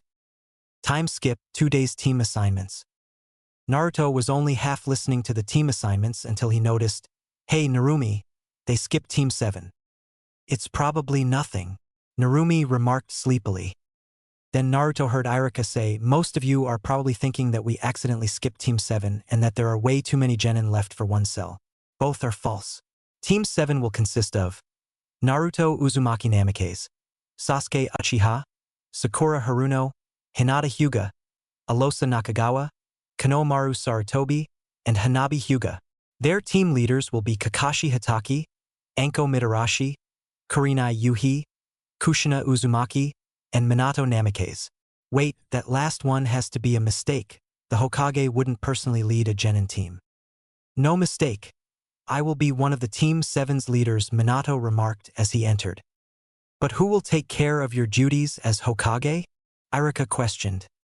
A team of a blood clone of me and Hiruzen Sarutobi, Minato answered calmly. This is a crazy, unnecessary risk, Iruka countered. A few things, Iruka. 1. I am Hokage. I can do as I please. 2. I missed the first 14 years of my son's life. This is part of making up lost time. Finally, what risk? Genin take D and C rank missions. Before becoming Hokage, I completed 500S rank and 1500A rank missions.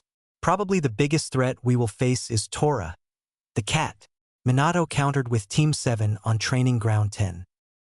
Minato looked at Kushina, who nodded at him, then the yandame said, Naruto, tell Narumi to come out here. She is an official member of the team that just couldn't be announced to the whole class, preferably in human form. Just another weakling to hold me back. Why does Naruto have to call her anyway? Sasuke said arrogantly. Hey, Narumi, Naruto called. I heard, said Demon responded. Come out in your demon form but at about 1/4 size, Naruto said. I can't wait to see the look on the Uchiha's face when he sees that the feared Kyuubi no Kitsune is on his Genin team, Narumi said. When Narumi appeared, the arrogant Genin practically fainted as she roared in his face with her rage monster mask on before changing into her human form with a silk kimono the color of her fur on, which was loosely fitted for battle. She also had black circles around her eyes like the fur that surrounded them in her demon form. This is Narumi, better known as the Kyuubi no Kitsune. Why is it not in a chakra draining cage? It randomly attacked the village and killed over 1,000 people. It's a mondash. Sasuke was cut off by a kunai held against his throat. I dare you to finish that sentence. If you ever talk about my girlfriend like that again, you will wish I killed you, Naruto said in a menacing voice. Everybody calm down. Time for a history lesson, Minato said, trying to defuse the situation. Narumi dragged an enraged Naruto away from the Uchiha lest Naruto kill him. Time skip 3 hours. Narumi caught the last kunai before it pierced his back and his heart with a tail. She then proceeded to extract the other 5 kunai embedded in his back. You were warned, Uchiha. He went easy on you. I would have taken your ability to create a new Uchiha heir, Minato commented. Anko-sensei, please use a painkiller jutsu just strong enough so Sasuke team can complete the test, Narumi requested. Anko preformed the jutsu, then woke up the now unconscious Uchiha with smelling salts. For this test you can work as a team or individually, decide now, Kushina instructed. Everybody except Sasuke voted for working as a team. I refuse to work with a demon. No offense, Narumi, but it will keep my talent from showing, Sasuke reasoned. If you do not work with them, then you will have to fight all 5 of us alone, Minato informed. On second thought, working together sounds like a great idea, Sasuke said. The objective is to either survive for 10 minutes or disable/threaten all of us. Ready?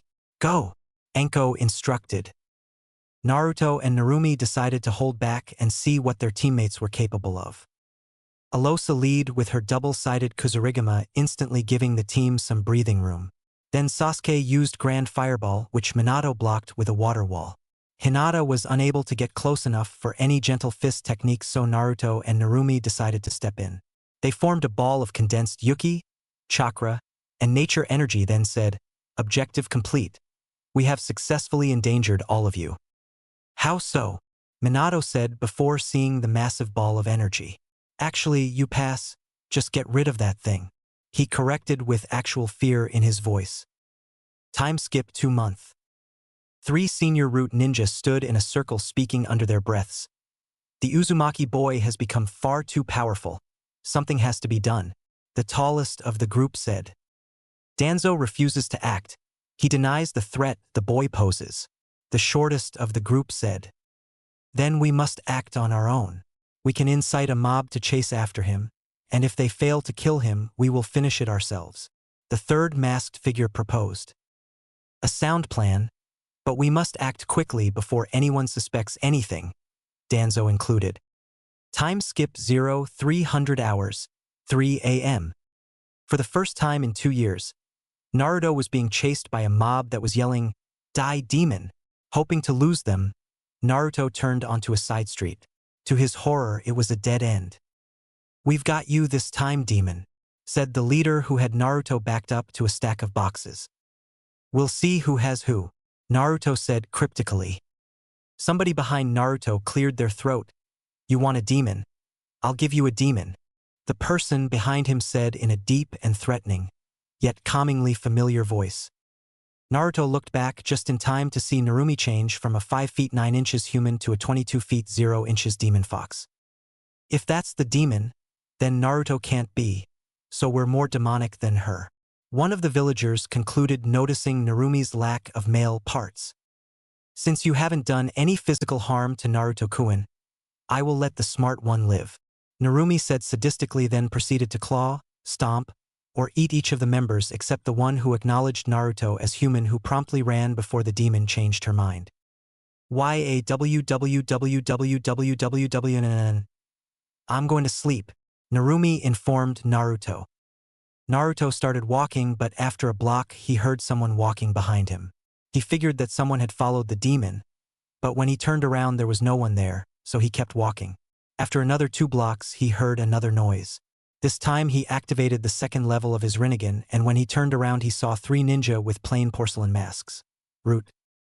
He summoned roughly 500 shadow clones, then started running through a series of 50 hand seals ending in 14 seals he had never seen or heard of, then yelled out, "Demon art! 13 gates of hell, 12th gate!" Suddenly, out of the ground rose a gate made of fire. Behind it was a barren land of fire and brimstone. The gate opened and 3 fiery hands reached out and grabbed the 3 root nin and pulled them into the gate. So, that is what the 2nd level of my Rinnegan does. It allows me to use any jutsu, demon art, etc. from just a search concept. For example, the worst possible death gave me the 12th gate. Naruto said. Suddenly 20 ANBU and the Yondaime Hokage appeared. What happened? Minato demanded, and I am not talking about Narumi. I was attacked by 3 root ANBU, so took care of them, Naruto explained. An ox-masked ANBU asked, "Are you sure they were root?" That was disbanded by the Sandaime. That's what I thought till about 5 minutes ago. They had plain, blank masks, Naruto confirmed. Danzo is in big trouble, Minato said. Time skip 2 hours in Hokage's office. Inoichi walked into the room bleary-eyed with a cup of coffee. This better be good to be getting me up at 5:30 in the morning, the Grumpy Clan leader said. Actually, it is very bad. We need you to check Naruto's memory to confirm that he was in fact attacked by root agents, Minato said. Don't use mind-body switch, you could break the Kyuubi's seal and force her out. Naruto cringed as he said this. He hated referring to Narumi as if she were a thing. I have a specific technique for you. It is called Demon Art Mind Bridge. We will both be pulled into our mindscapes, then you will see a bridge. I will be waiting on the other side. Hold your right hand out like you are going to shake my hand and your left, palm down. Naruto completed the mind transfer and monkey seals, then both were instantly pulled into their mindscapes. In joint mindscape. Inoichi mindscape was its usual boring, white, windowless room with a plain, white memory hallway branching off of it. The Yamanaka clan leader saw only one difference. A French-style double door leading to a red brick bridge. Suddenly, Naruto burst through the door yelling, "Hey Mindwalker-san!" Suddenly the blonde slowed to a walk. I thought you would have a really complex mindscape, or at least one that looked like the inside of a house. What are you talking about? Most people's mindscape is just a jumble of colors in an indefinite blackness and no sense of direction. The clan leader replied. Then you will be shocked when you see mine, Naruto informed. The young blonde was correct. If Inoichi didn't know better, he would say that he was in a real field outside Konoha. Naruto offered him an apple of one of the trees. He took it out of respect, even though he expected that it would have no taste or texture. He was once again shocked to be wrong. It tasted like an apple. Even the flowers had the correct sense. So, where is the seal? Inoichi asked. On the door to the outside world, Naruto replied calmly. So the Kyuubi could attack us at any time? The elder shinobi asked worriedly. 2 things. First, theoretically yes, she could, but she is usually friendly except when you wake her up needlessly. He shivered in fear, remembering when he had woken her to ask a question about history. Which is why I asked you not to use your clan's technique. Second, she has a name. I actually think it is a quite pretty name, Narumi. The young shinobi responded. The pair walked silently for what seemed like a few more hours, till they reached a small house. Naruto crossed his fingers and thought, Please let Narumi be awake, which in turn echoed across the mindscape. The blonde opened the door, then was tackled by a 9-tailed red fox the size of a Saint Bernard. You woke me up, Narumi said in a growl. Sorry. We need to get to the Hall of Memories, Naruto explained. Fine. Narumi said, stalking off towards the back of the house. You weren't kidding. You're sure she likes you? Inoichi asked. As Naruto got up, he said, Yep, in love with me actually. If it had been you alone, she would have torn you to shreds. The blonde led the psychic ninja up a set of stairs to a memory hallway where there was a steel door. Naruto pointed to said door and said, That's the memory.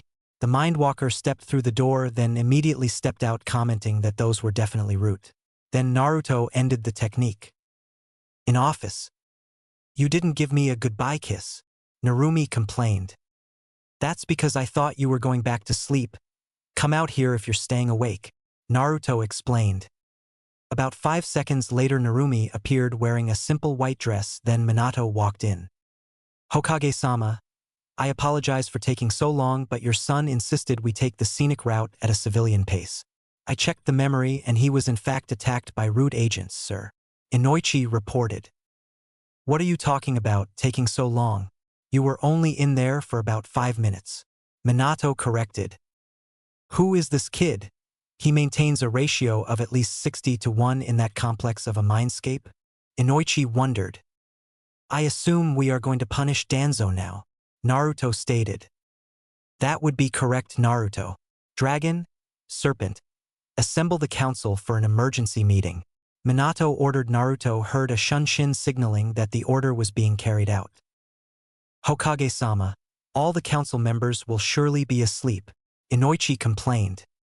Then they will be woken up. I need them present for the judgment, Minato said. In the council chamber 5 minutes later. Who does the Hokage think he is getting us out of bed at 5:400 in the morning for a meeting? There better be a damn good reason for this. One of the civilian council members complained. You call this early? I've been up for an hour, Hayashi Hyuga stated.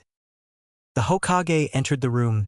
Danzo Shimura, you stand accused of crimes against the state and your fellow shinobi? How do you plead? Not guilty. This is preposterous, Danzo replied. You deny that you have maintained the root after they were ordered to be disbanded? Minato questioned. Of course. Root was disbanded years ago, the War Hawk replied. Then explain how my son was attacked by ninja in root attire, Minato demanded. The boy must be mistaken. Tan solit. His memory has been inspected and confirmed by Inoichi Yamanaka. They were root, Minato answered. Realizing he had been caught, Danzo admitted defeat. You caught me. I have maintained root in order to do what the Hokages could or would not. Protecting the village by any means necessary. How does attacking my son keep the village safe? Minato asked the veteran. If your son was attacked by root ninja, it was not on my orders. I have considered it in the past, but I have always come to the same conclusion. Naruto is an exceptionally powerful ninja with nothing but love for the village despite everything we have done to him. He would do anything to defend this village, no matter the personal cost. As a result, I have even sent my root to thin out the mobs chasing him. I would never order my ninja to attack him unless he were to attack first. Danzo defended. I believe him, Naruto said from behind his father. Then what do you suggest we do? The yondaime asked. Nothing. Naruto said simply. Everything he has done has been for the good of the village. Even if his attempts were misguided, he was doing exactly what we are trained to do. Defend the village at all costs. Very well, you're free to go, Danzo, but be warned, this won't happen again, Minato warned. Well, almost done with the rewrites, should be able to resume work on the next chapter Monday leap year. I own Naruto. I am Masashi Kishimoto in disguise, testing new ideas for the manga, and I make millions of dollars off this, the manga, the anime, and the movies. That's why I post on a free site. With Naruto Tusan, Kazan, Narumi Koen. Naruto yelled, It is time to go pick up Hinata-san for our special training session. We have been waiting for you for 15 minutes, Naruto-chan. Narumi replied. Oh, oops, yeah, let's get going then. Naruto replied. Then he started Hiroshining toward the Hyuga clan compound. When he got there, he stopped outside Hinata's front door to wait for the others when he heard yelling from inside. With Hinata, worthless, you couldn't even get close enough to hit a single tenketsu. Niji would have ended the fight within a minute. Hinata's father, Hayashi Hyuga, yelled.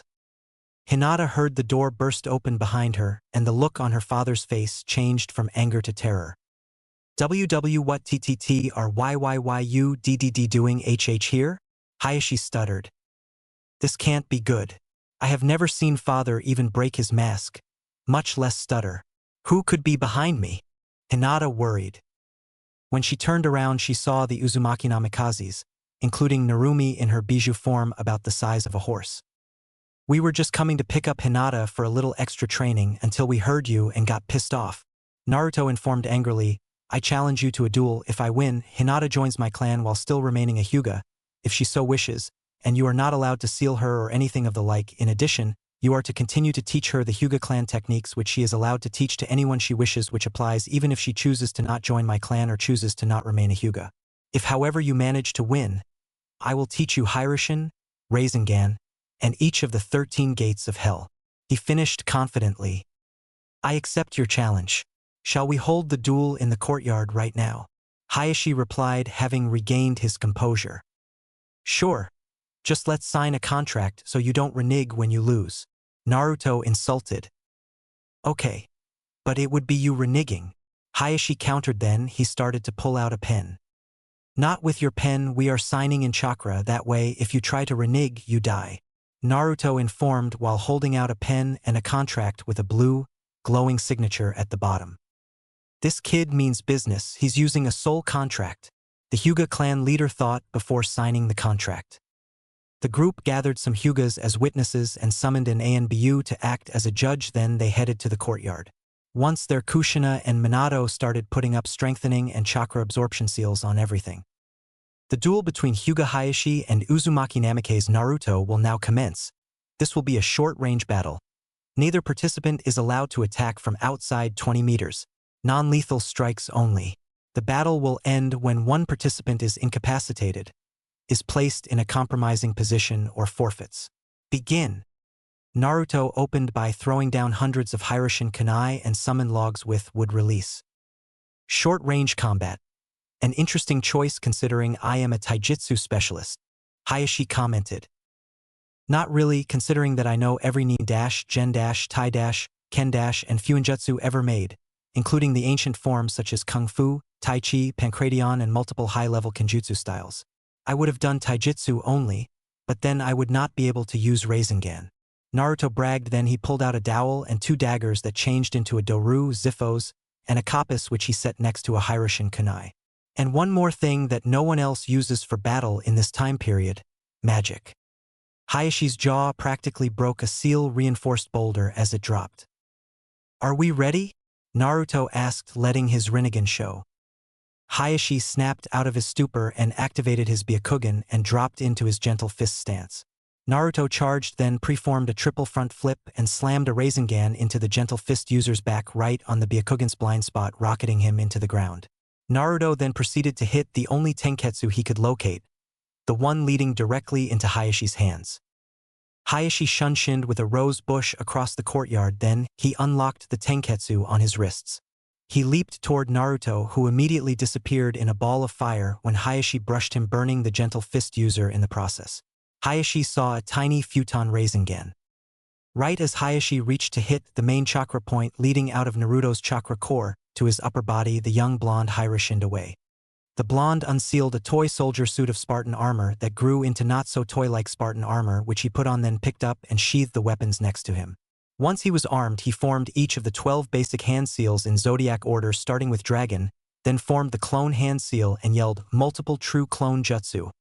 And without even a puff of smoke, 49 identically armed, durable clones appeared, making a 10 by 5 phalanx formation with the real Naruto, and they started to march. In a last-ditch effort, Hayashi drew his katana and stupidly charged the formation. One of the clones simply shield bashed him.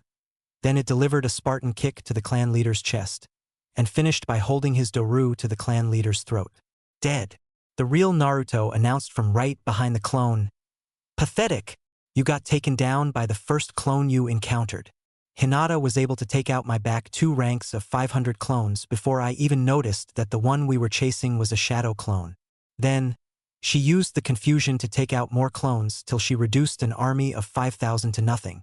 Unlike most Hyuga, she doesn't train for idiotic kamikaze-style frontal assault. Flashback. Hinata's eyes widened as suddenly the 5,000 chakra producing Naruto's locked into a phalanx formation. She secretly used Shadow Clone and Shunshined behind the formation. As always with tactical training, the clones had a Greek chi written of their throat and over the C3 vertebrae in chakra ink, and the real Naruto had a Greek rho over the same spots to prevent Hinata accidentally killing the real Naruto. She then proceeded to bury kunai etched with continue animation seals into the clones' brainstems from 10 feet behind them as to not alert the other clones of their comrades' deaths. Once the whole back rank was dead, she activated the instant rigor mortis seals on the kunai and cancelled the animation seals, causing them to fall backwards. She repeated the process with the second rank, then one of the clones in the front rank hit her clone, causing it to dispel. This caused a moment of confusion, which Hinata used to throw exploding kunai designed specifically for these exercises. Each took out about 20 each for a total of 200 clones dead. Once the Narutos regrouped, they located her and started throwing wave after wave of javelins at her. She quickly created a clone and Shunshin 10 feet behind the formation and resumed throwing kunai into the rear rank.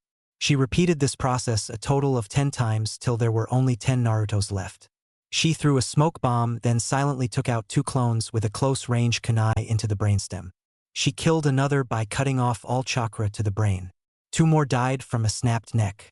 Another 2 died from a knee to the small of the back.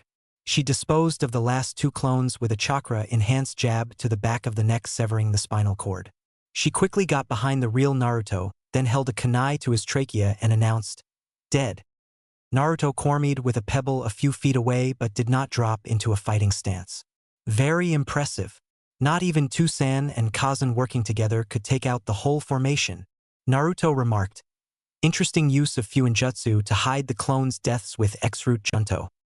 The Kyuubi Jinchuriki has become far too power. He must be taken out. Either killed or kidnapped and trained to be a true shinobi without the confusion of emotions." The apparent leader of the coup said.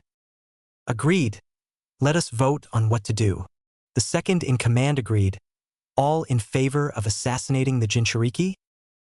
50 out of the 51 said, "Aye." "All in favor of kidnapping?" No one spoke. "All in favor of doing nothing?" The silence remained unbroken. Abstentions. One man, the elder of the group, raised his hand. "Then it is decided, we shall assassinate him," the leader stated. Just then the elder started speaking and the room went absolutely silent. "Great, you decided to assassinate him. Who will carry it out? Even if all of us work together, we shall surely fail." "Then we shall die fighting," a grunt exclaimed. "I am too old to fight. I shall not be joining you in your suicide mission." A wise man once said, "Dying a glorious death is pointless. What use have the dead for glory?" the elder informed. None spoke for what seemed like hours. Then the leader broke the silence. "We shall attack at midnight. With Naruto. In Yuzugakure Library." Naruto had been in the library since dawn and could tell that it was almost noon, judging by the length of the light coming in through the window. He was looking for a book on seals that would allow him to seal away a living thing without harming it, as a way to deal with the demon cat, Tora. As he reached for a book in the center of the top row of the next shelf, his hand went right through and the rest of his body followed. He fell through the false bookshelf and onto what appeared to be a trapdoor. He tried to lift the trapdoor, but it wouldn't open. Then he saw a red kanji for blood and a blue kanji for chakra glowing on top of the door. A blood seal. Whatever is in there must be dangerous to need a blood seal, Naruto thought. He took a kunai and cut his palms and poured chakra into the seal, and slowly but surely the seal disappeared. In all, Naruto had used 2.99 out of his 3 taels worth of chakra. As the seal disappeared, Naruto's arms collapsed and he fell into a deep sleep. The next thing he knew, he was in his mindscape. He sensed Narumi's familiar presence, but he also felt a large presence that made his giant chakra pool seem like a raindrop in the ocean. Suddenly Naruto heard a deep, rumbling voice say, He would be the first in over 10,000 years, but if he passes the trials he may sign the contract. Then he heard Narumi's voice ask, "And if he fails?" "Then he shall forget about both us and the trial and resume his life as if this had never happened." The voice replied. Just then Naruto crested the final hill leading to Narumi's field, and then he saw it. A dragon, 50 feet long and 10 feet tall with scale of sparkling gold curled in a ball speaking to Narumi in her full-size demon form. "There is a good chance he may need to be changed into a Hanyu. Are you ready to take that step?" the dragon asked Narumi. "Absolutely," Narumi replied in a confident tone. Finally Naruto spoke up. "And who might this be?" he asked in a playfully accusatory tone that made his mate thankful she had orange fur, but despite that the blush still shone through. "This is Amarok, king of the dragons. He said that if you prove yourself worthy, you will become the first dragon sage in over 10 millennia. Narumi replied. "I am honored. But what is the reason for this offer?" Naruto asked. "The seal you just opened was designed so that only one that had a chance of being able to handle summoning us would be able to open it." Amarok answered, "As we speak, I am transporting you to Mount Suribachi for the trials. While we are there, Narumi will be sent back to your home, so she cannot interfere with the trial in any way." "What if he needs to be changed into a Hanyu?" the vixen protested. "Then we shall summon you with this," the golden dragon said as a collar appeared around Narumi's neck as she disappeared in a puff of smoke. "Now it is time for your first trial, a trial of wisdom. First riddle: we hurt without moving. We poison without touching. We bear the truth and the lies. We are not to be judged by our size. What are we?" "Words," Naruto answered. "Correct." Second riddle: Irika decides to give a quiz one day, but all of his students refuse to take the quiz, thinking that the teacher will call off the quiz. He can give only one of these students a detention for skipping the quiz. All of the students know each other's names, and if a student knows she is getting a detention, they take the quiz.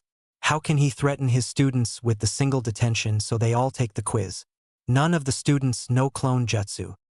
He tells them that he will give the student who skips the quiz whose name comes first alphabetically a detention. Naruto answered. Correct again. Last riddle: you stand at a fork in the road. Next to each of the two forks there stands a guard. You know the following things. First, that one path leads to paradise, the other leads to death. You cannot distinguish between the two paths. You also know that one of the two guards always tells the truth and the other always lies. You have permission to ask one guard one question to discover which path leads to paradise. What one question would you ask to guarantee you take the path to paradise? Which door would the other guard say leads to paradise? Naruto answered. Correct. Now it is time to wake up for your next test, the dragon informed. When Naruto awoke, he saw that he was on the summit of a large mountain and the beach below him was fine volcanic sand. Normally the next trial would be one of character, but your whole life has been one. You went through a living hell and came out forgiving the people that sent you there. Therefore your next trial is one of strength. You must break or cut this boulder without using chakra to break the boulder. As Amarok said this, a giant boulder appeared. Naruto quickly spotted an outcropping of rock, then channeled chakra into his feet as if he were water walking and gave the rock a gigantic shove. It started rolling towards the outcropping and shattered on impact. Impressive. Now for your third and final trial, you must ride me. I will not make any effort to help you stay on or to knock you off. You will find that it is difficult enough as is. Naruto shunshined onto Amarok's back and the Dragon King took to the sky. Naruto looked down and saw a whole nation fly by in an instant. About an hour later they came to a smooth landing right next to the Yuzugakure library. Go in and retrieve the things out of the box you were opening before your trials. By that time I will have gotten the contract scroll. Naruto did as the dragon instructed and found under the trapdoor a book titled Firearms, which he figured was a book about fire-based taijutsu, which would make sense considering that he was about to sign a summoning contract with a dragon. When Naruto got outside, the dragon had a scroll laid out in front of him. Do you know how to sign a summoning contract? The elder dragon asked. Of course I do. You can sign in either chakra or blood. Naruto replied. Very good. Now sign next to the dragon, then get home. It will be dark soon. Amarok replied. As Naruto finished signing in chakra, he collapsed. Amarok tried to wake him but couldn't. He checked his chakra levels. Naruto was at 0.01% chakra, so Amarak tried to give him some of his. But the boy's body rejected the foreign chakra, so the dragon went to his last resort. He called Narumi. If he doesn't become a Hanyu, he will die. Do it quick. I beg you. The dragon pleaded. Narumi disappeared into Naruto's mindscape without saying a word. She found Naruto in the middle of her field and told him in a desperate voice, Naruto, I must ask you to make the hardest choice in your life. You must choose between your life and your humanity. What must I do to become a Hanyu? I overheard you talking about it with Amarak, and I know that a Hanyu is a half-demon. What must I do to become one? Naruto asked seriously. You and I have to take the next step in our relationship, she responded. Lemon warning: if you aren't looking for porn, skip to the next underlined bold caps triple space line. /n sorry if the lemon sucks. I am a virgin who has never written a lemon. Can this be done in here? Naruto asked. Yes, Narumi said, changing into a naked human. That would probably be best so it doesn't look like I am raping you. You are at 0.01% chakra, you idiot. What were you thinking? You should have just signed in blood. I'm sorry I scared you like that. It will never happen again. Naruto apologized. We do not have time for talk or foreplay. We need to fuck before you die, Narumi said before disintegrating Naruto's pants and boxers with her chakra. She then proceeded to use one of her tails to make him hard, then knocked him down and fell onto his cock with a wince. You're a virgin? Naruto asked. Until about 5 seconds ago. Turns out not many people want to fuck a 50-foot-tall demon fox. So yes, I was a virgin. Narumi responded embarrassedly. She started to bounce up and down on Naruto's 1-foot pole, and the both started to pant from the heat coming out of her firebox. They both reached their peak at and came crashing down in orgasmic bliss. Lemon end all clear. As Narumi changed back into her fox form, Naruto started screaming out in agony as it felt like white-hot swords were being driven through his brain. 20 in all. Then his whole body was racked with pain as Narumi's red yuki flowed through the air and into him, then a golden substance flowed back towards Narumi. Slowly, each of Narumi's tails and coat changed from blood red to a golden cream color. This went on for approximately 3 days in Naruto's mind, which translated to about 3 hours outside. Once Narumi's fur and coat had completely changed, her eyes went from deathly red slits to sparkling blue pools, and the last of her yuki flowed into Naruto. About a second later, the golden substance, purified yuki, Narumi concluded, flowed back into her. Naruto slowly got up and joked, let's not do the second part ever again. Agreed. Do you think you can walk? Narumi asked. Yes, I am healing even faster with this yuki. I feel back to full already. Naruto replied sincerely. I will probably just use my yuki to shunshin home. A word of warning, yuki is extremely potent and you only need a fraction of the amount of yuki you would use in chakra. With yuki, less is more, Narumi cautioned. With that, Naruto exited his mindscape and shunshined home. When he got home, he decided, judging by the moon, that it was about 11 o'clock and went into the sitting room where he saw his parents sitting on the couch talking to a police officer. So he decided to say, sorry, I am late. Big things happened. When Minato saw Naruto, he said that the officer could leave, then turned to face Naruto and said, where in hell have you been? Your mother and I were worried sick. And don't tell me you have been at the Yuzugakure library all day, because we went and looked for you there, but you were nowhere to be found. I was planning on going there at dawn and being back by lunchtime for the party, and I was on track to make that schedule before I was taken to Mount Suribachi, where I took my trial and became the Sage of Dragons. Naruto explained. The Dragon Sage? They haven't accepted a sage in. Kushina started. 10,000 years. I am the first Dragon Sage in 10 millennia. Naruto finished. I have something else even more important to tell you, but the whole team needs to hear this. Naruto made an all too familiar hand seal, calling out, Shadow Clone Jutsu. Then 5 clones appeared and knew exactly what to do. 5 minutes later, each of the clones dispelled being hit by kunai or other sharp objects. Then Team 7 shunshined in. This better be important, Naruto, or I will kill you myself. A very grumpy Sakura threatened. You will have to beat me to it. An equally grumpy Sasuke contested. Don't worry. It is of life-altering importance. Naruto assured, as of tonight, I am no longer human. I am a Hanyu. Narumi changed me to save my life. I was at 0.01% chakra and my body would not accept chakra donations, so she changed me into a Hanyu, allowing me to draw on Yuki, demonic chakra, as well as human chakra. As Naruto said this, the lights went out. Sensing the danger, Naruto shunshined outside and was met not by the 5 to 10 man hit team he was expecting, but a 50-man death squad of ex-root assassins.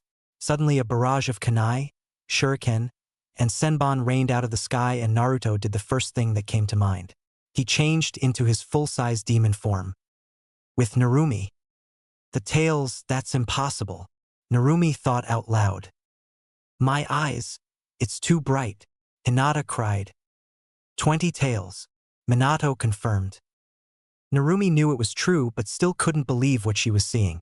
Before her was her mate, the 20 tails dragon Hanyu. He had 20 tails of every color. His body was a brilliant white, and he had 3 draconic heads, 1 red, 1 gold, and 1 blue. Once the barrage of weapons ceased, Naruto charged the attackers and took them down one by one till none remained. After the final ninja fell, Naruto returned to his human form and acted like nothing had happened. So, where was I? Naruto asked. You were about to explain why this couldn't wait till morning. A bleary-eyed Enko. I guess it probably could have, but I figured that everyone was probably still up, so why wait? Naruto said. Pin the kunai on the Hanyu sounds like a good training exercise for tomorrow. Kurenai suggested. Agreed, said a yawning Hanabi.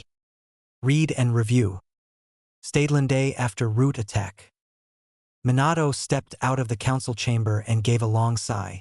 The whole village knew that something had happened at the Uzumaki Namikaze's compound the previous night. There was no way to hide the fact that a 3-headed, 20-tailed dragon had been in the compound. After all, the whole village had seen it. The only question now was how to handle it. The Yondaime Hokage walked down the hall to his office, where his secretary informed him that Naruto was waiting for him. Naruto, what a pleasant surprise. Minato greeted his son, who was staring out the window at the Hokage monument, which was bathed in an orange light from the setting sun. Indeed, but this is not a casual visit. Naruto responded seriously. Is something wrong? Is somebody injured? Was there another attack? Minato asked frantically. No, nothing like that. Everything is fine. I just thought you might want to know that your most powerful ninja will be gone for the next few days for sage training. Naruto replied. Okay. Thanks for the heads up. Now, I have something I need to discuss with you. I think that the village should know how powerful you have become, if only to deter further attacks. Minato said. I agree. They have a right to know that I could destroy the village on a whim. Naruto replied. I only ask that you let me make the announcement. Naruto replied. Fine. When do you want to do it? Minato asked. A week from tomorrow near sunset in front of the Hokage monument sounds good to me. That should give you enough time to memorize your part and set up security for it, as well as giving me time to get back from sage training. Naruto said before handing Minato a small scroll announcement ceremony. Hokage. When Minato got to his desk, he opened the scroll. Printed on the inside scroll was a note and a seal. The note read, Dear Hokage-sama. In the seal is the paperwork for the ceremony to announce the truth. The truth of who my parents are, that I contain the Kyuubi no Kitsune, and the truth of what happened the night I was born, as well as my strength. Naruto Uzumaki. P.S. Dad, I will also be announcing that Narumi is able to walk among us and her gender. PPS, tell the ANBU security not to leave their posts even if the gods attack. Minato activated the storage seal and was practically crushed by the mountain of storage scrolls that appeared out of the message scroll. Minato was about to yell at his son. He realized why there were so many scrolls. Each storage scroll also bore a transportation seal and a person's name and/or title/position. The Yondaime Hokage inferred that the transportation seal would teleport the scroll to the person whose name was on the scroll. With Naruto, MT Suribachi. Naruto stood before Amarok in his fully draconic demon form, with all 20 tails flicking back and forth and all 3 snake-like heads poised to strike. The elder dragon lunged at the center neck, but the outside necks reacted with a blast of fire at the legs of his opponent, who was forced back and then tried to attack the Hanyo's exposed flank but was met with a massive tail hitting his own. The older dragon realized that he had severely underestimated his opponent and now had the cuts and bruises to show for it. He tried to fly above the younger dragon only to realize that he was completely entangled in Naruto's tails.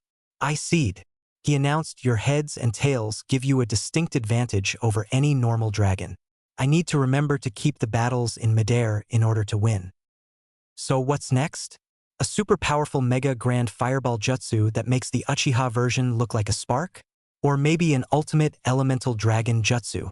Naruto pestered, now in human form. "We shall now proceed with your training. The Dragon Sage, in addition to learning how to learning senjutsu, must also learn jujitsu." "What the heck is jujitsu?" Naruto replied.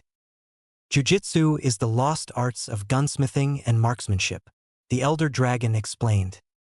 "So what's a gun?" Naruto inquired. "Before you are taught to make a firearm, you must first forge your soul weapon," the elder dragon informed. "Every dragon sage instinctually knows how to make a single weapon that embodies their very soul. Every weapon is completely unique and highly advanced.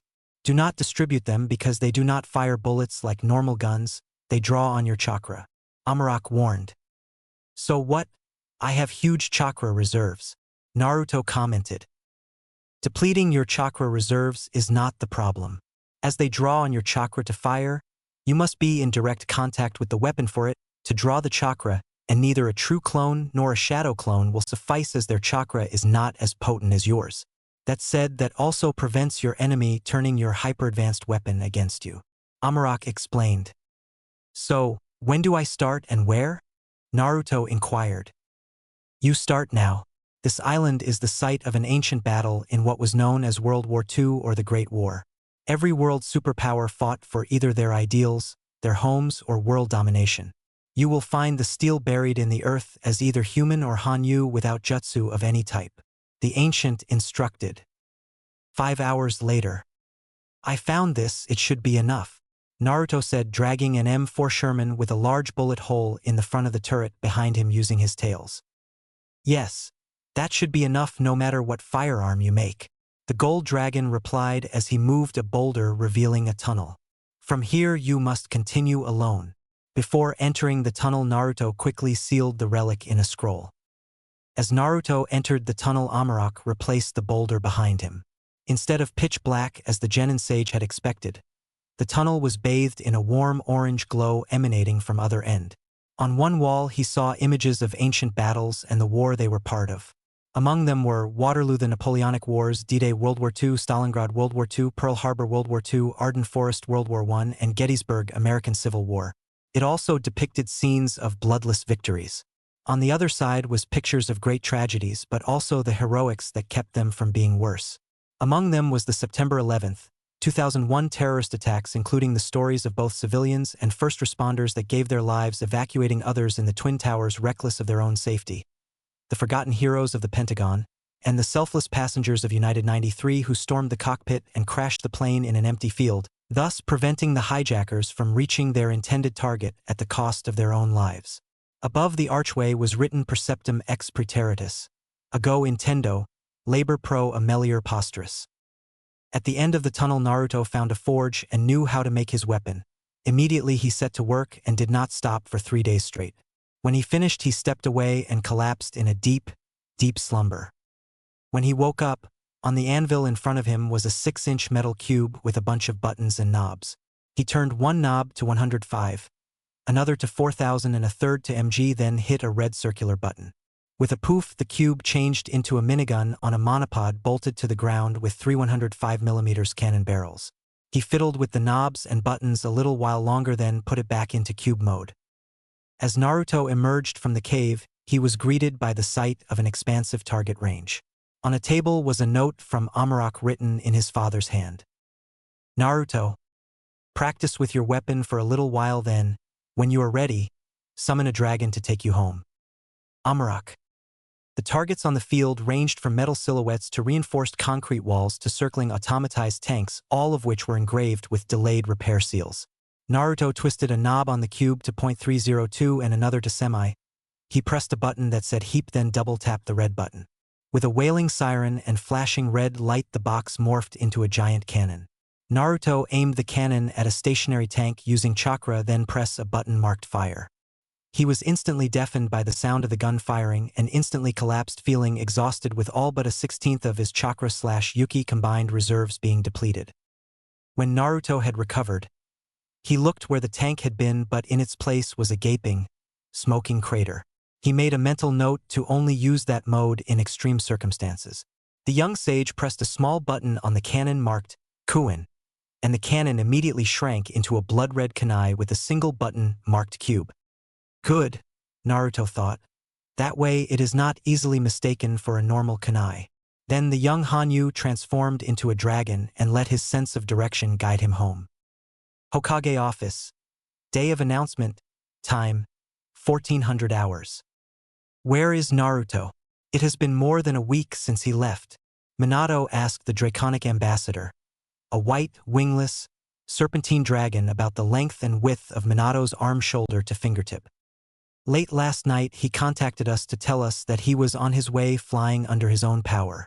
He should be arriving within the hour. The ambassador replied. A screen on Minato's desk lit up.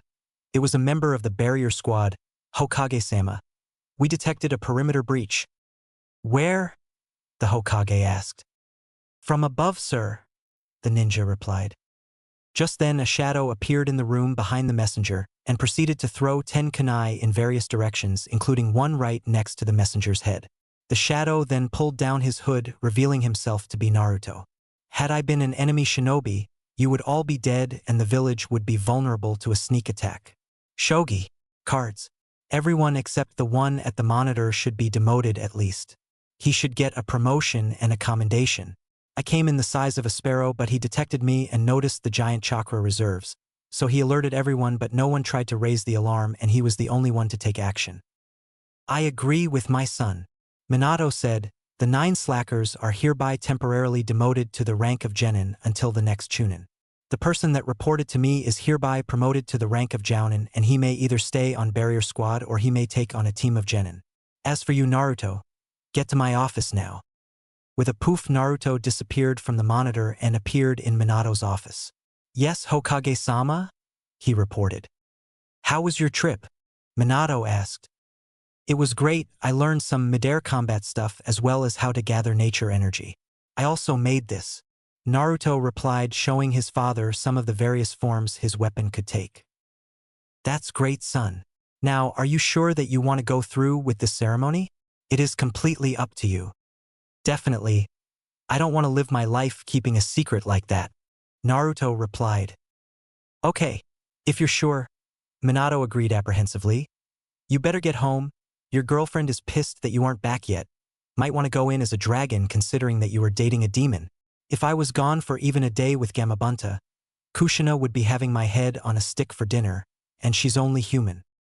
Okay, I'll be going then.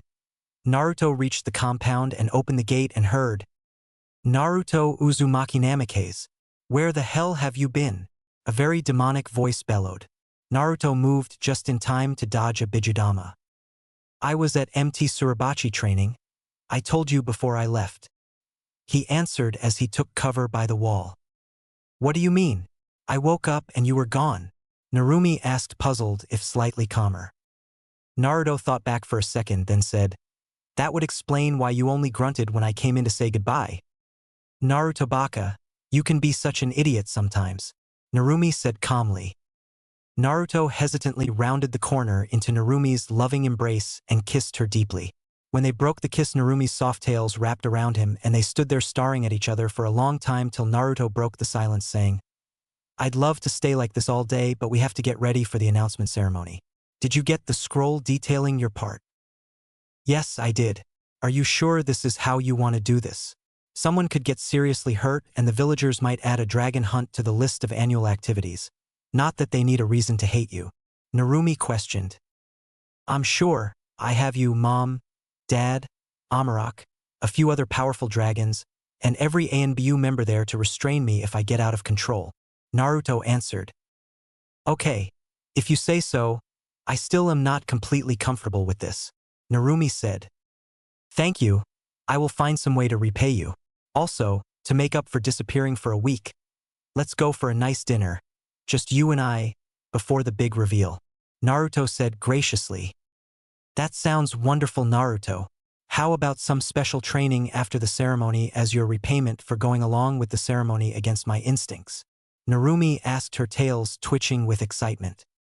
Sure, what were you thinking? Me and an army of clones against you in your demon form? Naruto inquired. Not exactly, Narumi said, wishing she had fur to cover her blush. Or how about the two of us battling in demon form? Naruto suggested. We could do that, but it wasn't what I was originally thinking, Narumi said, crestfallen. Or, maybe we could do something more intimate in demon form, Naruto said slyly. Naruto Uzumaki Namikaze. You knew exactly what I was suggesting the whole time, yet you led me on like that, Narumi scolded. Wait, that's what you were suggesting? Not actual training? Oopsie, Naruto commented with a nervous smile. You are also the most naive person I know, Narumi commented. Let's get ready. I have something I want to show you, Naruto said. 2 hours later. Naruto waited for Narumi outside the compound gate in a black silk kimono with a dragon winding from knee-height wrapping around his back across his chest, around the top of his back resting its head on his shoulder. His blonde hair was in his usual messy style.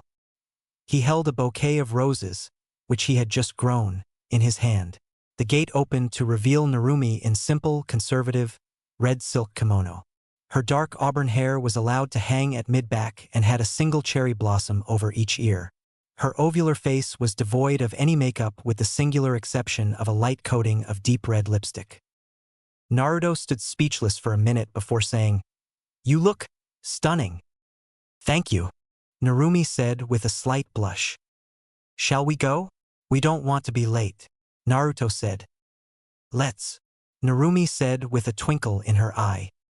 The pair set off, Naruto leading his date by the arm toward the forest path. While they walked, they were surrounded by lush, green forest, the sound of birds singing, and cicadas buzzing in the distance. Soon they came into a clearing. In the middle sat a table with an assortment of exotic foods, as well as some familiar favorites.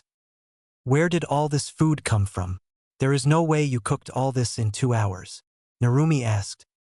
I had a lot of help from my dragons and I had them start this before I got back, Naruto answered.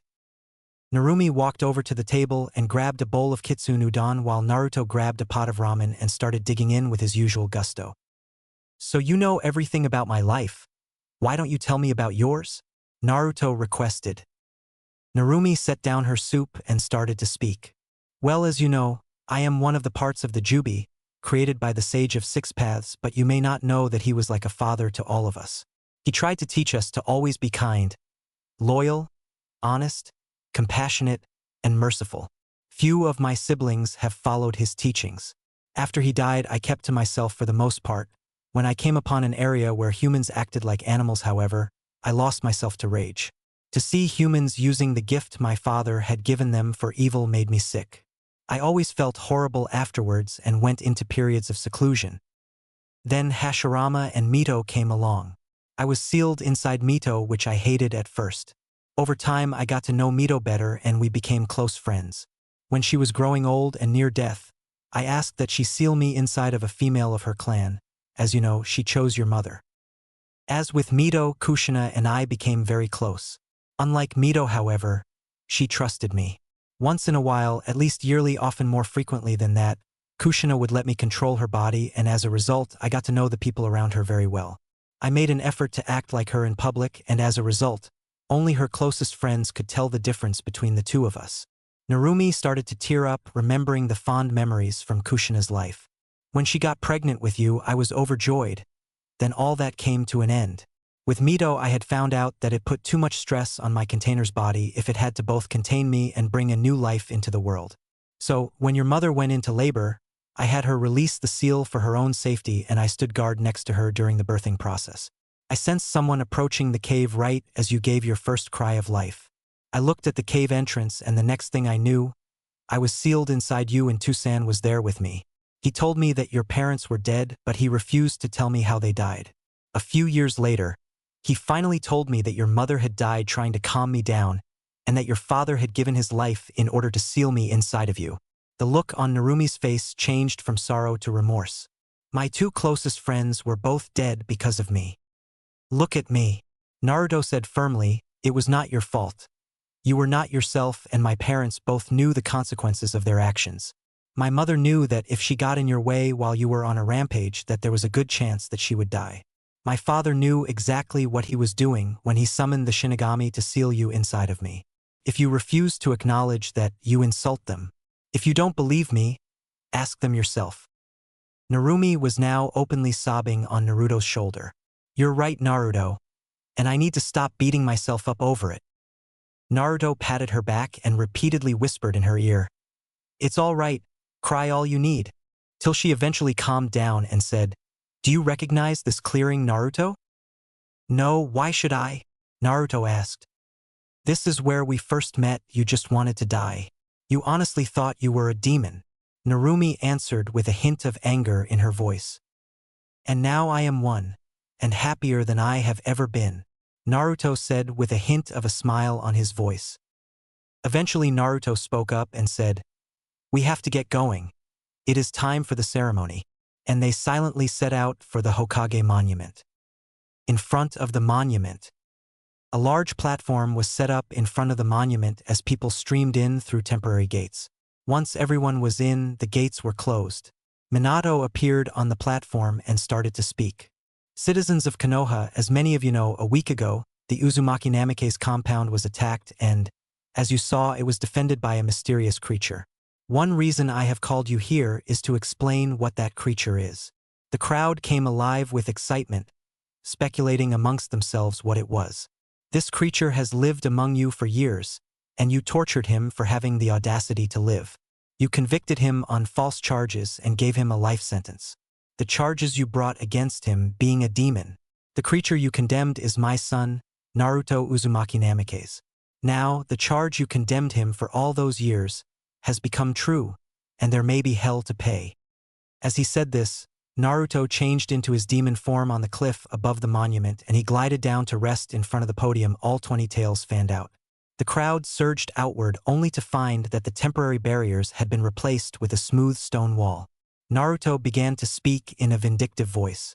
All of you are guilty. I can look at each and every one of you and tell you the crime you committed against me, when and where. If I wanted to, I could strike you down, and not only okay, it would be justice. At this point the crowd tried climbing on top of each other to get over the wall. But I won't. I forgive you. I forgave you the second you committed them. I was never taught by you to be merciful or honest or loyal. You showed me the opposite. I was taught those virtues by the woman on my back. The same woman who you accused me of being. Narumi, show them your true form. Narumi jumped off Naruto's back and changed into her demon form midair, so when she hit the ground she was at full size. Remember me? 17 years ago, a rogue member of the Uchiha clan forced me to attack the village. I am deeply sorry for that. I was taught to value the same virtues you do. Kindness, benevolence, compassion, and mercy. If I could do anything to repair the damage I did, I would do it in a heartbeat. The thing is, I can't, and you have been punishing my mate for my actions even though he was a newborn at the time of the attack. But you have tortured him relentlessly, yet he truly forgives you. I, on the other hand, do not. I will, however, honor my mate's wishes and not kill you. You do not have my friendship or my trust, but you do have my loyalty. I honor all agreements and I will defend Konoha with my life, but trust and friendship must be earned. Narumi said, launching a small Bijudama into the air to emphasize her point. Naruto spoke again. If you want to attack someone, attack me in this form. My scales can withstand anything you can throw at them. I will forgive any attack against myself, but if you attack my family or friends, you will answer to the Nijubi no Doragon. Narumi jumped and landed on Naruto's back in human form, and Naruto flew off over the monument. Somewhere in the forest. Lemon warning. Adult content. If you legally cannot read this or are offended by sex between two demons in animal form, skip to the next bolded, underlined, italicized, and capitalized line. A pony-sized, 20-tailed dragon stood before a 9-tailed fox the size of a Great Dane. The fox playfully nipped the dragon's center neck. The outer heads retaliated by lunging for the fox's tails. The fox darted between the dragon's legs and caught the tip of one of his tails in her teeth. The dragon gave a fake howl of pain and took to the air momentarily before landing behind the fox. Her 9 tails split between his 3 mouths.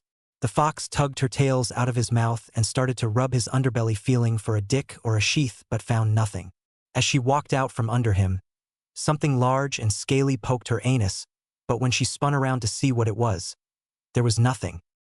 While she was turned around, the dragon took the opportunity to lick her furry nether lips and pulled his head up to narrowly avoid a slash from vulpine claws. The fox backed up slightly only to have her legs and tail grabbed by scaly tails. The dragon's tails spread her tails and she felt his scaly dick hit its mark. As he thrust into her, the scales created thousands of points of contact. The scales scratched slightly on the way out, creating a pleasant yet slightly painful sensation. The dragon thrust faster and faster. Then, he began to flap his wings and he grabbed the fox in his forepaws and achieved liftoff. He then brought his tails around and made them into a sling for the fox to sit in underneath him. Each time he thrust, the fox rocked back and forth. As they approached their orgasms at lightning speed, the dragon descended quickly, as to not crush or drop the fox. As soon as their feet hit the ground, the couple collapsed in ecstasy and slipped into their human forms as well as a deep sleep. When they woke up, Naruto looked down at his dick and noticed that it was dripping with blood. "I am so sorry. I didn't know about the scales," he said remorsefully. "Naruto, it is my fault as much as it is yours, if not more so. I felt what was happening and I could have stopped you a million different ways, but I didn't because as much as it hurt, it gave me twofold the pleasure.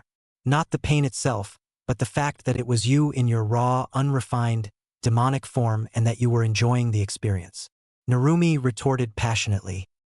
"I still feel horrible for hurting you, even unintentionally," Naruto said apologetically. "Naruto, you didn't hurt me. I heal from minor injuries like that faster than you do. The scratches healed around the scales. That is why there is so much blood. Not because I was permanently injured." Narumi consoled. "Lemon over, all clear." So the ceremony went well. Both of us stayed in control of our actions, if not our words, Naruto said, trying to break the awkward silence that had fallen over the clearing. "Yeah, I kind of lost it. It took a lot to put that Bijudama into the air instead of the crowd," Narumi said. "We should be getting back now. It's getting dark and people will be looking for us," Naruto remarked. "I would suggest walking, but it is a 10-league walk." "Then we should get walking," Narumi said before trying to stand but instantly collapsing from exhaustion.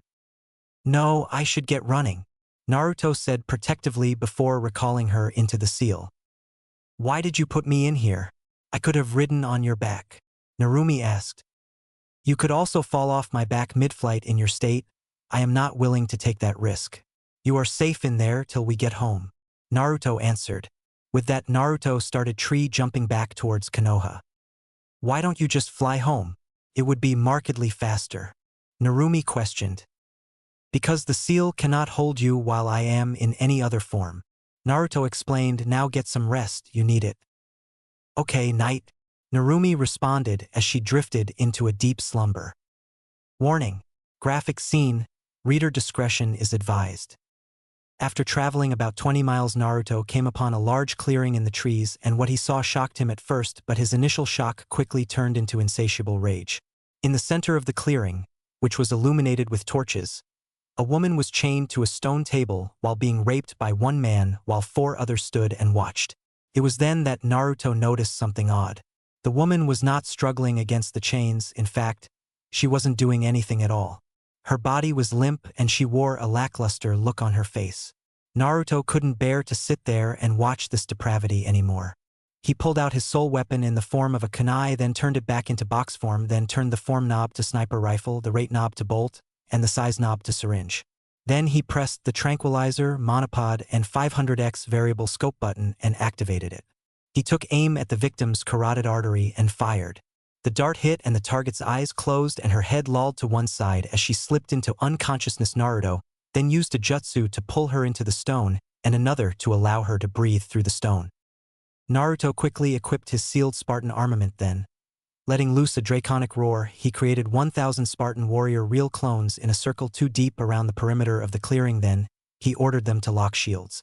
Naruto resealed the Spartan armor and donned his usual attire, then jumped into the clearing. Using the cover of darkness, Naruto sneaked up to the group of panicking rapists, bandits as far as Naruto could tell from their attire, equipment, and civilian chakra level. When he reached the edge of the light ring, Naruto sprinted at the nearest and blasted him with demonic Yuki, causing him to collapse in pain. He then proceeded to disable the rest of the bandits with sleep tags. As if on cue, the first bandit, who had been the one raping the woman when Naruto entered the clearing, gathered enough strength to sit up. "What are you?" the bandit asked, quaking in terror. "I am Justice, Demon Art, First Gate of Hell," Naruto said with more than a hint of anger in his voice. As he spoke, the man went stiff and his eyes went wide. Naruto maintained the technique for a couple seconds before releasing it. When the technique was released, the man sat straight up and screamed, "And no more. I'll tell you anything. Just never do that to me again. I don't want to know anything. I just want you to pay for what you did to that woman." Demon Art, Second Gate of Hell. He held this one the same length of time as the last. "Even this punishment is too good for you." Demon Art, Fourth Gate of Hell. This one he held for about a minute before releasing it. Just before Naruto released the Akiryojutsu, Narumi appeared next to Naruto in human form, wearing the same kimono as before. The bandit woke up, saw her, and started yelling, "Help me! This guy is crazy. Just kill me if you want, but do it fast." Narumi glanced over at him, then back to Naruto and asked, "What is going on out here? Why are you using high-level demon arts against a person with civilian-level chakra? This bastard was raping a woman in front of those other assholes.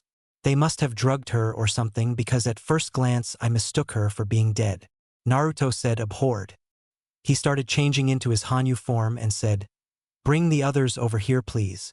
As Narumi did so, Naruto placed a complex seal tag onto each. When they were all together, Naruto removed the sleep seals and started making complex configurations with his tails. Narumi's eyes widened. "You're using that technique? You really take rape seriously," Narumi said in shock and admiration. "I take any type of attack against an innocent this seriously. I have no tolerance for it at all," Naruto replied. When his tails stopped moving, he yelled, "Forbidden Demon Art, 666th Gate of Hell." Once he said this, the flames of the nearest torch grew gigantic and fiery hands reached out and grabbed the bandits and pulled them in. When the flames returned to normal size, Naruto walked over to the stone table and used a jutsu to bring the woman to the surface of the stone. Then he draped a blanket over her. "She will wake up in a few hours. Let's make camp for the night. I am exhausted anyway, and she is in no shape to travel," Naruto remarked. "Okay. I will take first watch. See you in a few hours," Narumi offered. And done. What a chapter. Right now I am going to address a few rage comments before I get them. The soul weapon will rarely be used, as Naruto is reluctant to reveal this hyper-powerful technology to the world. He could have done everything he did to the bandits in this chapter from a distance using the soul weapon, but he chose to use it only for the things he couldn't do without it. This will be the prevailing trend. Second, the soul weapon cannot run out of ammo. It runs of Naruto's chakra or Yuki. I may use it if I just don't feel like writing a huge battle. I may use is as a placeholder. Naruto's room. Naruto stared at the fox girl next to him as she tossed and turned in a nightmare, helpless to do anything for her. In Narumi's dream, it was dark out and the night sky was full of stars. Narumi stood at the mouth of a cave in fox form, the size of a large dog, watching for trouble. Inside the cave, Kushina cried out in pain from her labor with Minato by her side. All of a sudden, Kushina's cries went silent. Narumi panicked and started to rush to her friend's side when she heard an infant's cries ring out. When she turned around to return to her post, she found herself staring into a pair of Sharingan eyes. She tried to look away, but it was too late. She was caught in his jutsu. Before his control was complete, she managed to yell, "Attack! Run!" As the words left her mouth, her mind was flooded with rage. The ANBU medical Nin stepped out into the hall and screamed as she was blasted by a small Bijudama. "Get Naruto out of here!" Narumi heard Minato yell. Minato stepped out into the hall and Narumi fought the genjutsu and managed to send the second Bijudama into the wall behind him. Minato then threw a Hiraishin kunai behind her and started drawing her away from the cave with token attacks to draw her attention. When they exited the cave, Narumi returned to her full size. The next thing Narumi knew, she was in the center of the village. She couldn't help herself.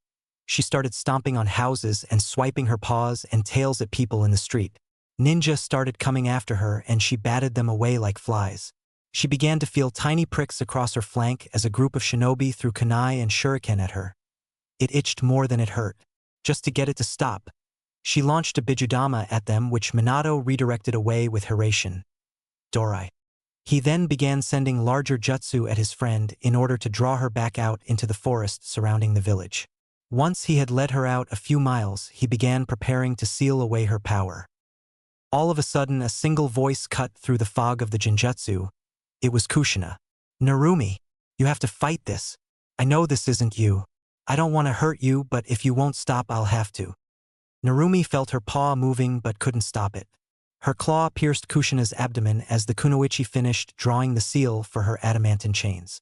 Narumi was relieved as the chains wrapped around her and pinned her to the ground. Inside her mind, Narumi wept as she struck her best friend. She tried to yell and tell them to just kill her, but no words came out. She thanked the gods as Minato created the seal to seal her inside the boy. Then she was confused as Minato began running through the hand signs to summon the Shinigami for his death seal. Once about half of her soul was out, Minato cut it off. At that moment, her will gave out and the genjutsu won, causing her to send her claw at the infant Naruto.